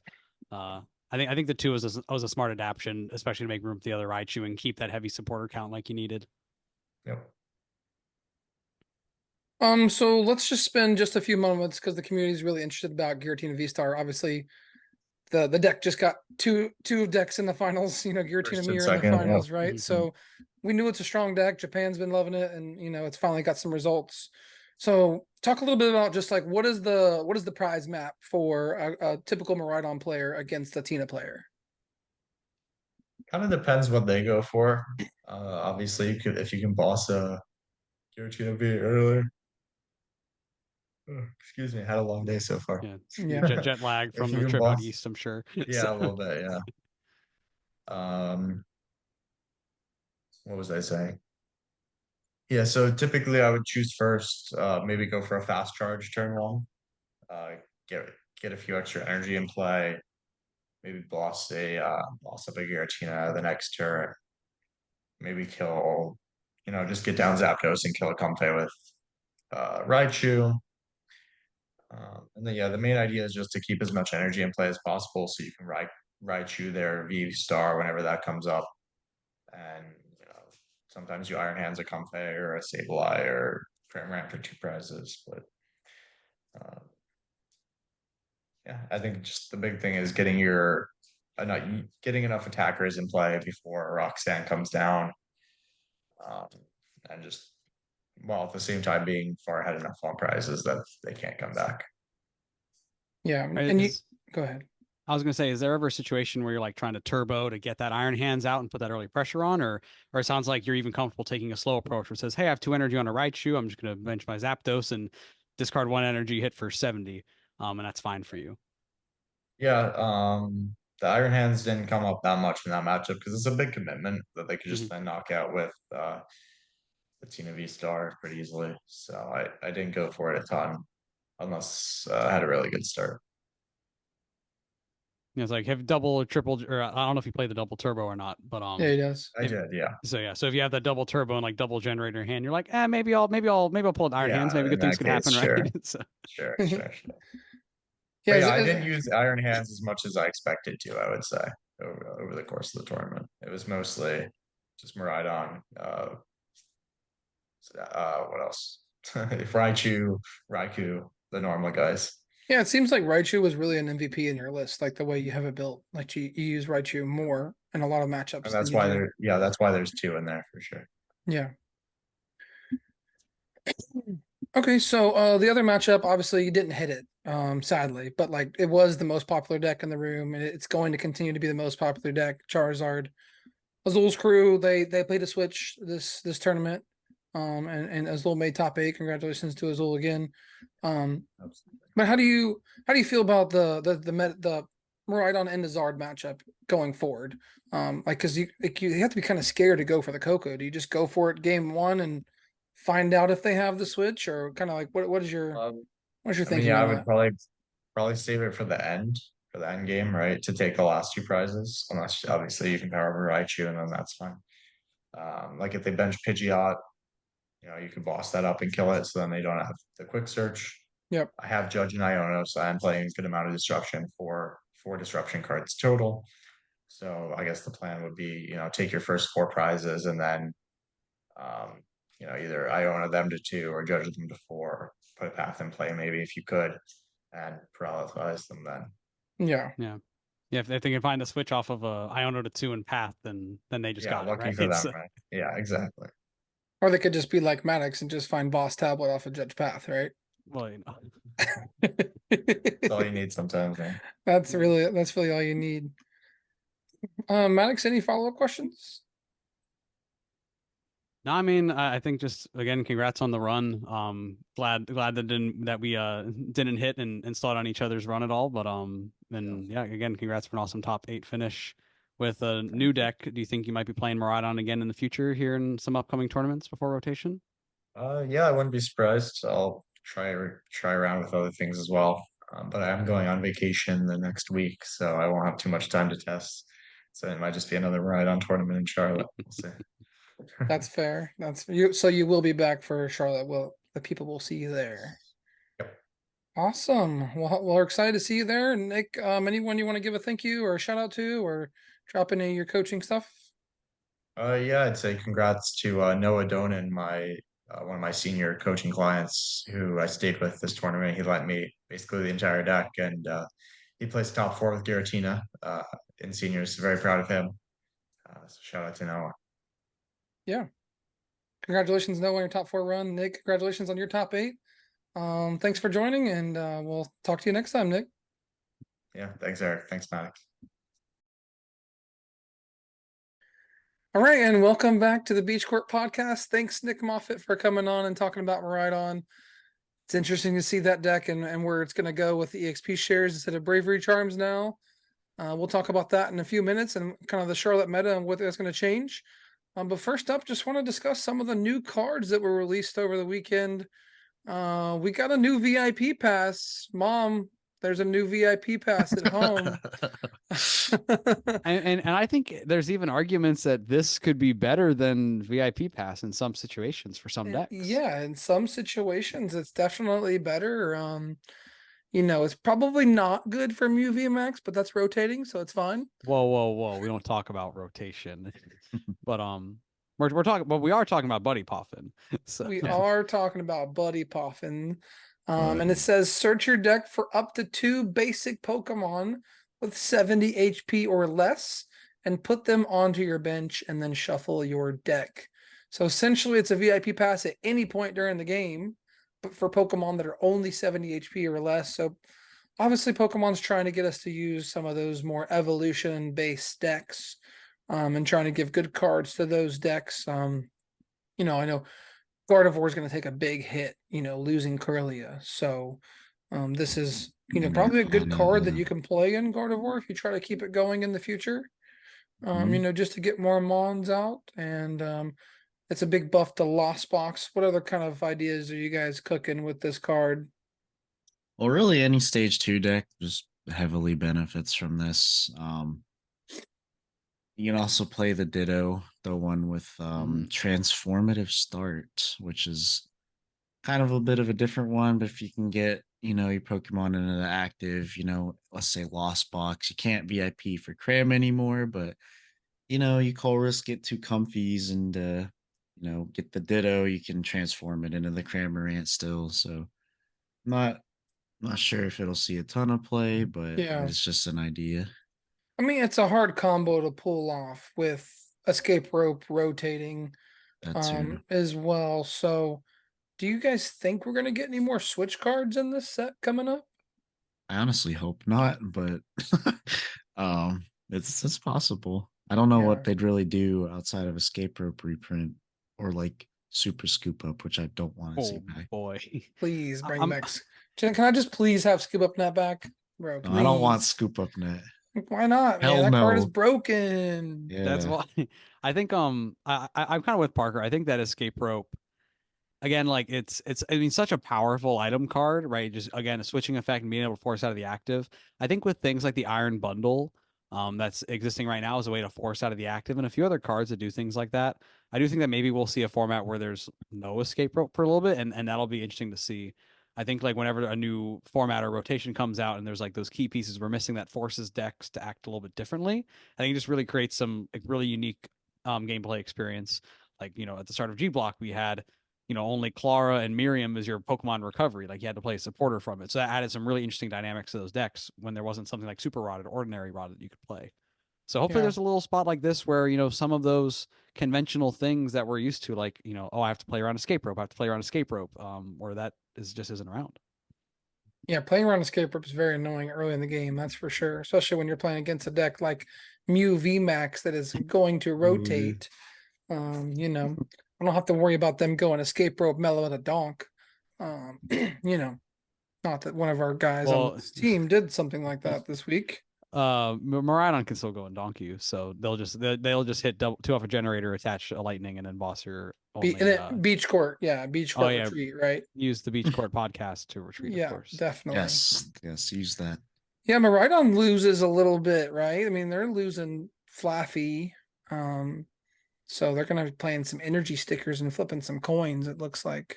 But what it's not losing is VIP pass, because Maridon is VIP pass, Correct. basically, right? I think that deck still has a pretty good position even with these. But definitely, I mean, I think the biggest deck that helps out is like Charizard, right? Charizard is a deck we're all worried about, and now with no path to the peak in format, if that once that rotates, and with Buddy Poffin, like Charizard can just VIP for 2 Charmanders pretty much any turn they want. I mean, you know who's gonna love this card? Scott. This card's gonna go great in Alakazam. So, mean, there's Parker, so I'm not many sure if you decks. know, Scott, Goldango. one of our locals here, went Mhm. to Portland and was there Oh wow. I didn't playing. know. Played the Alakazam deck to Portland. I don't know what his final record was. I know he was just playing for mostly fun with it, but yeah, he was doing okay, and it was nice to see him there. And yeah, I think Goldango loves this card, right? I think Goldango really, really loves this card. You just put Arvin for Buddy Poffin Evolution TM. Like Yep. that's a really, really good combo. Mhm. In any Especially with deck, no right? path. Yeah, in any deck, right? Not even just Goldango, right? Like that specific combo, I think, will be one of the strongest combos. After rotation is Arvin for Buddy Poffin and Evolution. And I think even more you want to go second unless they change the rules, which I don't think they will mid-season. So you just want to go second, Arvin for your new VIP pass and your evolution tool, and just break some evolution rules. Just get him evolved turn one and say, I don't care if you attack next turn because I'm evolved, right? No. So interesting card there. The other interesting card we saw come out over the weekend was Mist Energy. Yep. So this is our Giratina counter. Giratina and Moon. Yeah, Guaranteed and Moon. Yes, good Like point. your Charizard deck's better.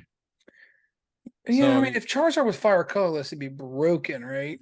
Right. But I mean people still played the Jets and Charizard and stuff. I mean Yeah. to Yeah. save yourself from Moon and Tina, I think it's worth it. I mean, Parker, like we've seen cards like this before, right? I mean, how have we been able, how have those been able to like splash into like decks of the past and just like really just swing things? It's like they vary and change and stuff. I mean, before rotation, we had all the big parasols that people were yeah. sticking on their Duraludon VMAXs, so you couldn't just one shot them with your evil tall amazing rares and stuff. But Yeah, Evital, yeah. That Lugia deck, probably like the most broken deck ever, honestly. it's up there for sure. Well, now Lugia gets Mist Energy. Does Lugia make a comeback? No. Oh, Nah, they're just gonna Just get no. they're gonna get one shot turn two by the new Raikou that's not even lightning. yeah. Raging Bolt. Oh yeah, that guy. Oh, 240 on a basic. Bro, like you could even go Fortress Raikou to activate Sandy Shocks. You could like And you can you discard could the like energy turn that you're- two hit for like 400. Wait a second. yeah. Hold on on. your opponent's And Iono. yeah, and Iono, yes. Yo, why did I just think of that And combo? counter That's so catcher. crazy. And counter catcher, yes. Uh, Yeah, so Fortress brings out 2 grass, right? And then you Can you put activate it on any grass. Sandy Pokemon? Shocks. 5 grass. Can you put it on 5 any grass? Pokemon? Oh, your Pokemon any yeah. way you like. Yeah, wait. Oh Yeah. shit. Yeah, you go get the 2 energy on Raging Bolt. Fortress, put 5 grass energy on your bench. Sandy Shocks is now online. Counter Catcher is now online. Energy Catcher switch, Iono. energy switch the fighting. That was like that stupid Wo Chen deck I was gonna make where you Fortress twice, Iono your opponent to 2, and then knock out Oh, whatever good yeah, thing like they sniping have. for 220 or whatever. Yeah. Yeah. That's like so broken, dude, actually. Yeah. But the problem is you're playing Fortress and you're giving them 2 prizes and you Iono them in the boss, so you lose. Yeah, basically. All right, well, we'll have LDF cook that one up. LDF, if you're listening, I know you love decks like that. Make that work, please. That sounds like a fun combo. But yeah, so those are the 2 new cards of this weekend that came out. Sadly, we're recording a little early tonight. There's a new Ace spec coming out, so I doubt it will be as good as Prime Catcher. But who knows, right? Maybe it is. Let's talk about it real quick. I think insert name of Ace spec here is really strong, but I don't think it'll see as much play as Prime Catcher. Yes, I agree with you. Insert a spec name here. Could see some fringe play in the right decks, but I think ultimately be able to interesting option, but the option to be able to go an Arvin for it, I think will really add some playability to it. yeah. Charlotte. Yo, Charlotte's Charlotte. coming right up. I mean, unfortunately, I won't be there, like was alluded to at the start of the episode when Eric dropped a really long, confusing intro. But For those of you not watching on YouTube right now, I'm literally dying laughing from that. So I'm sorry. But yeah. So yeah, Charlotte, Maddox is not gonna make top 4 in Charlotte. It's not possible. But he'll be I in guess if the wedding Charlotte. gets canceled, I know Yeah, that'd be tragic. that would be tragic. Yeah.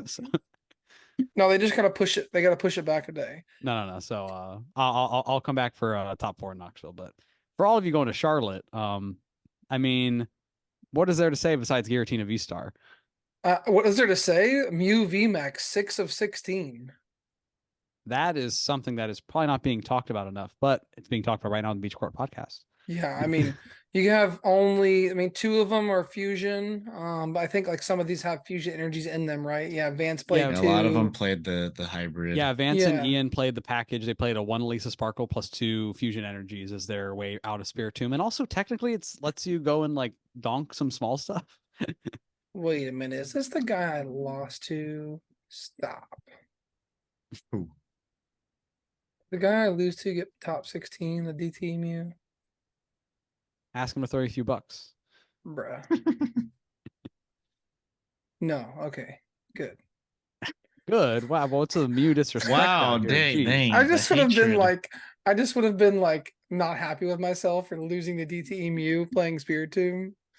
The amount of times I've told Maddox like, hey, don't play DTE Mew because there's Spiritomb everywhere and you just auto lose it. But yeah, so we see 6 of the 16. We'll just talk top 16 decks for now. 6 of 16 are Mew. We only got the lone Gardevoir, the lone Miraidon, the lone Arceus. Only 1 Charizard. Sorry, 2 Charizards because Azul made top 8. Yep, Azul made top 8. And then we got 1 Radiant Charizard in Justin Tang, the Lost Box list. Pretty good list, just consistent here. And I do think, if you can dodge Miraidon and dodge the hands or deal with the hands efficiently, Lost Box Zard's always in a good spot.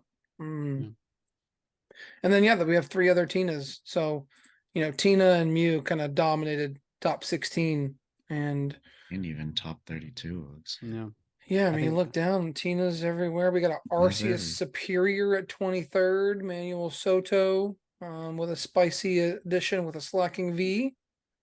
So Arc Piles are seeing some success, which is, weird because Arc kind of loses to Guardy and it loses to Miraidon.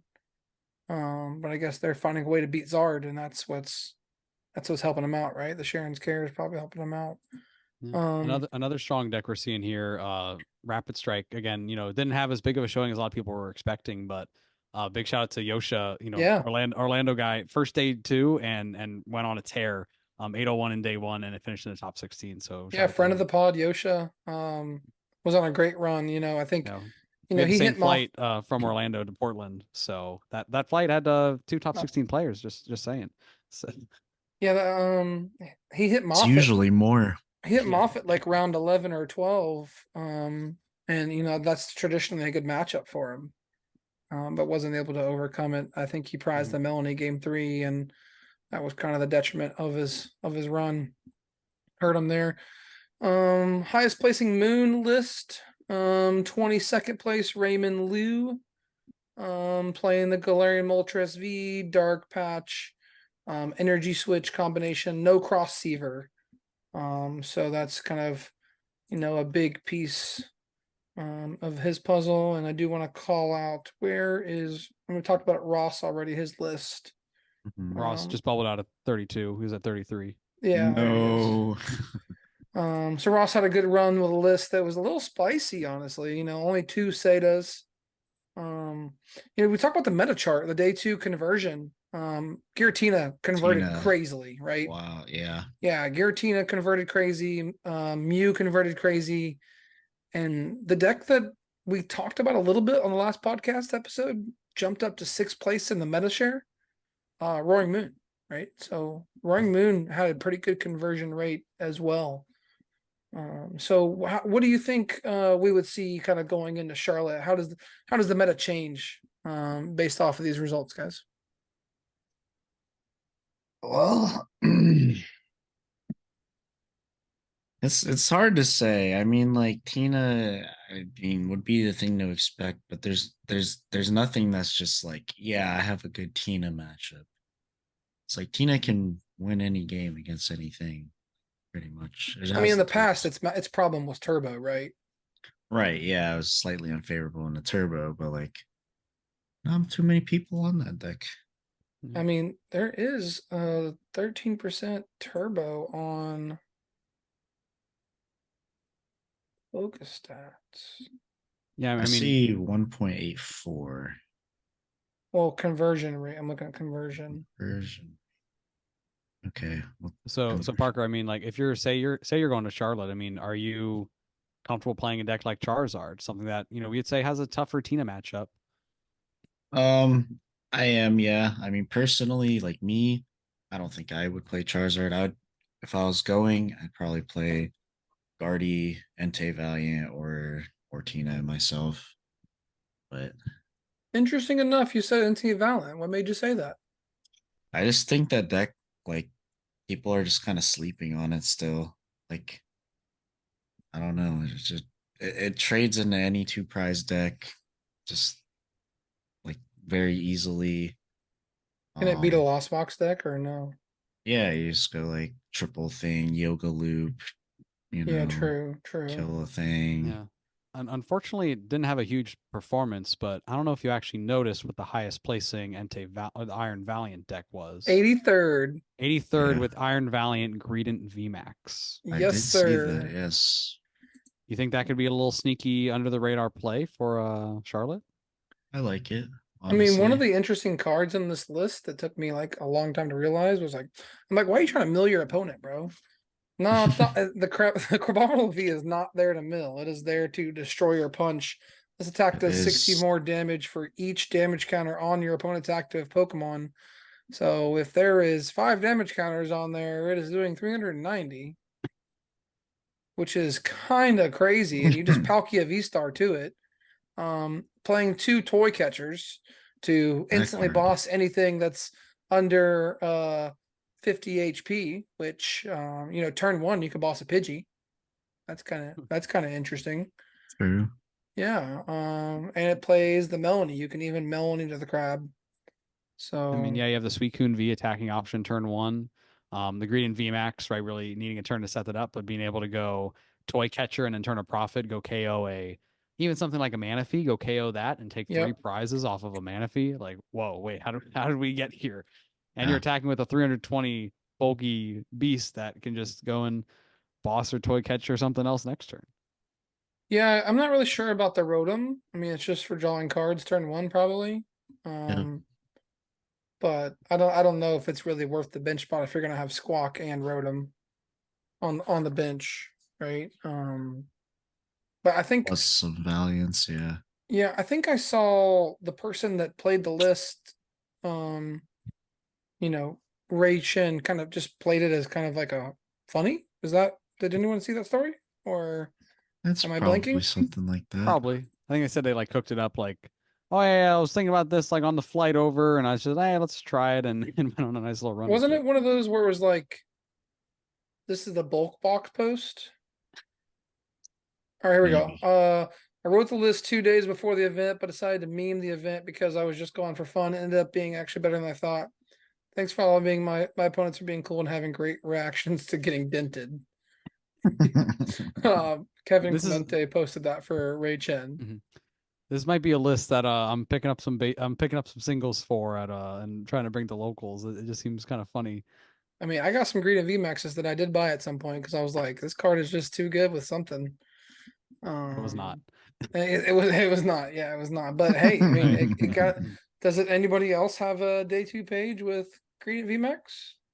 Good Oh well, question. yeah. Lugia back when Lugia was playing it. Oh yeah. Oh yeah, I remember that. Yeah, Yeah. but So not in recent history. let's bring it back to Charlotte a little bit, right? What are the I mean, obviously, decks to watch out for. We're talking Giratina V-Star. I do think that hey, 6 Mews in the top 16, that's not something to be ignored. Yeah. If you're thinking about cutting Tomb, like it might not be the time to. And I guess in my in my Mew VMAX mind, it's like, okay, well, hopefully Mew doesn't perform very well in Charlotte, so that way I can go to Knoxville and do very well with it. But so I mean, but I think things like Giratina again are going to continue to see success. I think the questions are, if Giratina is showing up, how much will Charizard EX, how much will Snorlax stall, things like that typically have a bad matchup into Giratina. How will those decks do? Or is it one of those where you say, hey, it's a strong deck, people know how to play it, and they'll show up with it anyways? Parker, what are you thinking? I it's just Mew, like it's just good. You can, you have the out to everything. You have like like you were saying earlier, like a good player, like yeah, you just draw a lot of cards, but it takes a good player to navigate through everything. It's Yeah. it's just like one of those decks. Like it could win any event at any time. Yeah, and I'm curious, like, so much Tina around. If we had to put a number to it, like what percentage Tina do we expect? And what was it this time? I think it was I think it was 12. 12. I Probably think like pushing 18. I don't know if we could reach 18. Yeah, so day one it was 1407. Oh And boy. Charizard was maybe 17.3. Mm-hmm. Okay, maybe Tina could be 18%. Wow. Yeah. Yeah, I mean, I think Tina could definitely. I think we could see a two-pronged format, kind of where it's like 17-17 for Charizard and Tina. Just because people are playing Charizard, probably aren't going to put it down. Maybe people, more Charizard start playing Choice Belt potentially to KO that Tina that next turn, right, or something. Yeah. I think like a good Tina player even just goes like, all right, Abyss Seeking, Abyss Seek, yeah. hit into it for 180 and like you're not doing anything else, right? Yeah. Because there's no Dragon Belt, sadly. Well, there is a Dragon Belt, but you can just Yeah, I play Choice think Belt, it's- so I just play Dragon Belt. Hunting Gloves. Yeah, it is hunting Oh gloves. well, maybe Charizard players should just play Hunting Gloves. But why play Hunting Gloves when you just play Choice You Belt? spell choice Because belt. Choice Belt, oh, I guess 210. I guess doesn't matter, right? It's the same. It's the It's same the same. thing, It's yeah. plus 30. Yeah. Well, it's for the random Rayquaza EX, right? Right. What's choice It's belt? for the Altaria EX, right? Oh, yeah, Altaria EX. Yeah. That's Dragon type. Or Reggie Drake. Oh, well, I guess Reggie Draco's a V. Yeah. But yeah, so day one, 14%. So Miraidon 10, Inteleon 9.3, Gardevoir 9.2, and Mew was just off the page, Maddox at 5.5. I So I think- think we'll see that jump back up. Definitely. I think Rapid Strike making the graphic, really, really surprised to see that. I think just with how well Tina's doing. Actually, well, I mean, Parker, you've played some more with Rapid Strike. I mean, one would think that, hey, they can hit for such high numbers, they can go take 3 prizes with the Star Requiem. I mean, how is the Rapid Strike into Tina matchup? If you don't brick it, I think it's pretty Tina favored. But Yeah, like it's if you're very like Tina if favored. you're like a turn slow, they can set up a lot of damage on your stuff and yoga loop, your comfies, which you have to play. Yeah, I mean, some of them we didn't really talk about. Rahul's crew, some of them were kind of on Rapid Strike too. That's kind of what helped. Like Hedrick played Rapid Strike to 5-3-1. Rahul played Rapid Strike. So some of the top players playing Rapid Strike, and so that's gonna definitely help its limitless page and its meta analysis. I think it might fall off the page just because it really only had one. Yosha was kind of the only one that really did super well with it. And I think we'll see Mew replace that. But what's going to be very interesting going into this, we heard this kind of in the Nick Moffett interview.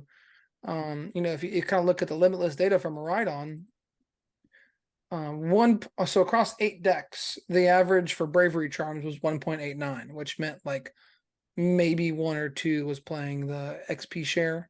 Because the XP share numbers are only at 0.003. So 3% of 8 is 1, right? So yeah, so Nick was No, is but that right? No, there's some. I mean, not a lot, not a lot of EXP shares basically. well, I mean, out if there, it's but 3% of the 8 decks, right, and of the cards, right? you don't have to do So, public math. Don't worry about it. anyways, it's probably just one player without looking at everything. It's probably just Nick Moffett playing the EXP share in day 2, and obviously having the best finish. So, do you think half Miraidon decks kind of switch that way? What do you think happens with Miraidon going forward? Personally, this could be a hot take. Hot I think take. I think people try the EXP share one and just go back to the Bravery Charm one just because it is a bit more of like a linear style, whereas like Nick Moffett's deck is kind of built to like, hey, in this matchup you have these tools to do this, and then you have the EXP share to get that extra energy for like Raichu nuking stuff. So it's like it adds like a little extra layer of rather than just hit generator, use Flaffy, Yeah. do thing. Yeah. Yeah, I think I agree with that actually. I mean, I think that that's a very smart way to play the list, and it gives you lots of options into Tina and Zard, which is, really what Nick was prepared for. And I agree, it's a little bit of a different strategy than what you would normally go for playing the more conventional Maraudon with the charms, where you say, hey, I'm just going to be bulky and make it harder for you to knock me out. Where Nick's really kind of taking a calculated strategy, saying, yeah, I'm a little less bulky and you can knock me out, but I'm preserving all this energy to be able to go and take the one shots on you when it matters. And even just in an interview with him, talking about the routes that he would take of kind of setting up the prize map in a certain way and then mixing in that Tapu Koko EX, I think that it adds that little level of complexity that I do think is probably the right way to play Miraidon right now with those EXP shares, just preserving that energy to be ready for Zard and Tina, which are going to be the two most popular decks in the room, most likely. Yeah. Yep. So we'll see. I mean, some people just like saying, hey, I'm just going to hit all my generators, throw an Iron Hands with Charm, and you can't do anything about it. Yeah. Let me just hope they don't have the vacuum right is kind of what you're doing when you hit that. So where's Moon in the format? So we saw Moon convert pretty well and make a couple of deep runs, couple, top 32 just missed it. Got 6 on the page. Do we see Moon on the page day 1 meta? On the page, I think no. I think it's probably like 7 or 8, maybe. I just don't know if enough people believe in the deck yet. It Yeah, see, hasn't gone like there's a deep lot of enough. I think we're in that moment where people are still testing and the deck is still evolving. I mean, like days before the tournament, Azul dropped the list with the Iron Hands, right? Yeah. And the list was there. I mean, I played against it twice. People were playing with the Iron Hands, and you can surprise someone with that Thornton combo at the end, and it just gives you a way around that single prizer when they push it, right? So, what about you, Maddox? How do you feel Moon's I mean, positioned? I think the lists are really getting more and more optimized, and I think just seeing more bigger name players, right, like Ross showing up with Roaring Moon and doing well with it. I think that was pretty big in the direction of just saying, hey, here's some really strong players that have a lot of confidence in it. I think we're getting really close to seeing a group come together with an optimized list and just going on a deep run with it. And really that kind of entering a spot where it says, okay, hey, we found our refined moon list. Maybe it's Yeah, going to be this regional, maybe it'll be Knoxville, but I do think we're getting closer to that day. yeah. It might have to be after after Europe too, potentially. Rotation might need to happen for it to be good. Because I think the deck where it flutters is if it plays against Tina and goes second and they get turn 1 path and don't have the out, like that's where the deck really, shows its weakness. It doesn't care about path later in the game as much, but like early in the game, it hates it so much. So just quick prediction, top 8, Charlotte. What are the decks? What do we see? I think we see Mew. I think we see more than one Giratina. I think we see more than one Charizard. We see I don't know. Like Guardy's just like does like an insane player play Guardy. And Yeah, it's like if they do and they, don't brick every game, then they probably make it. But I think we'll see a Guardy in there. yeah, Yeah, I'm kind of thinking the same way. I think we'll see a Guardian there. I would love to see another Mew in top 8.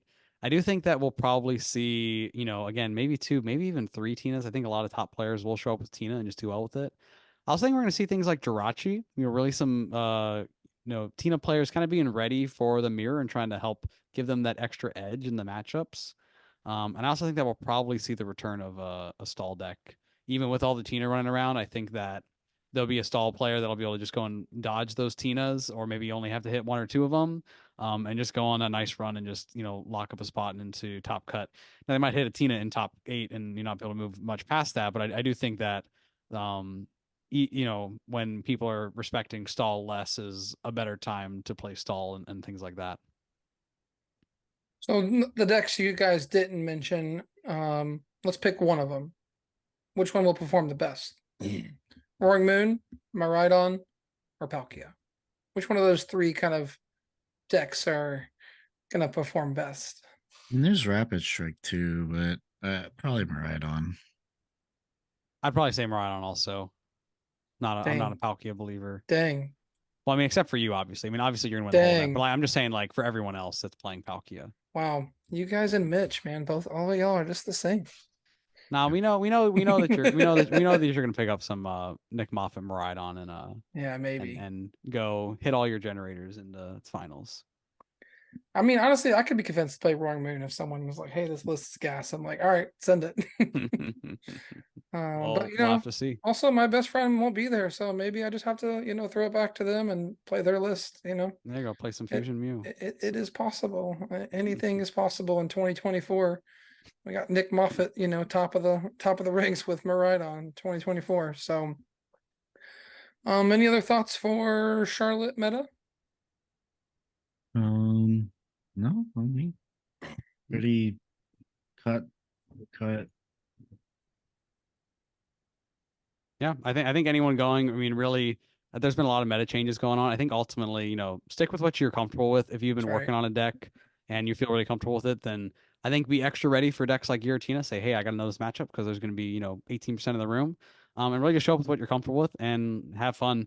I mean, that's what I was lucky enough to do in my time in Portland. Said, hey, I picked a deck that I knew, and I just got lucky, hit the matchups I needed to, played well when I needed to, and had a lot of fun and performed well. So best of luck to everyone going. Yeah. And definitely best of luck to everyone going. See you guys in Charlotte.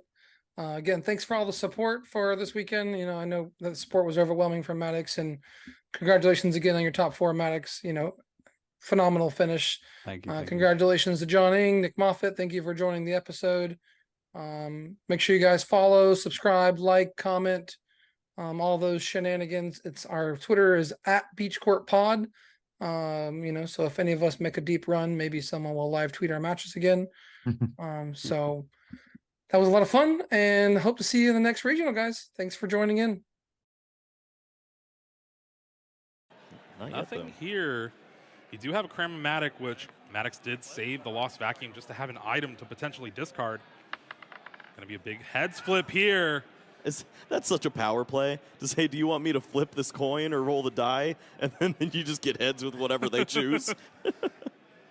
To dig even further, but you have it with that Forest Sealstone. Yeah.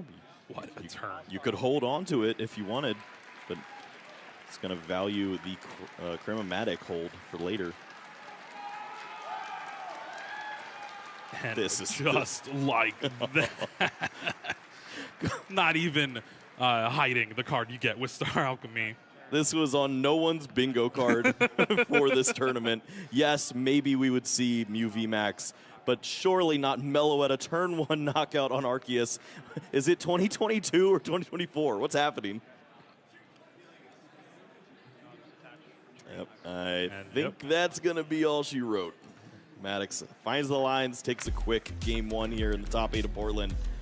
Too bad, but there is that Spiritomb. Turn 1 Nest Ball. Yeah, you can pretend to read that all you want. You know that's not a friendly card to see when you're playing Mew VMAX. Keeping Charon's Care in hand, and the last card was Path to the Peak. Needed that. There's a little bit of hope here.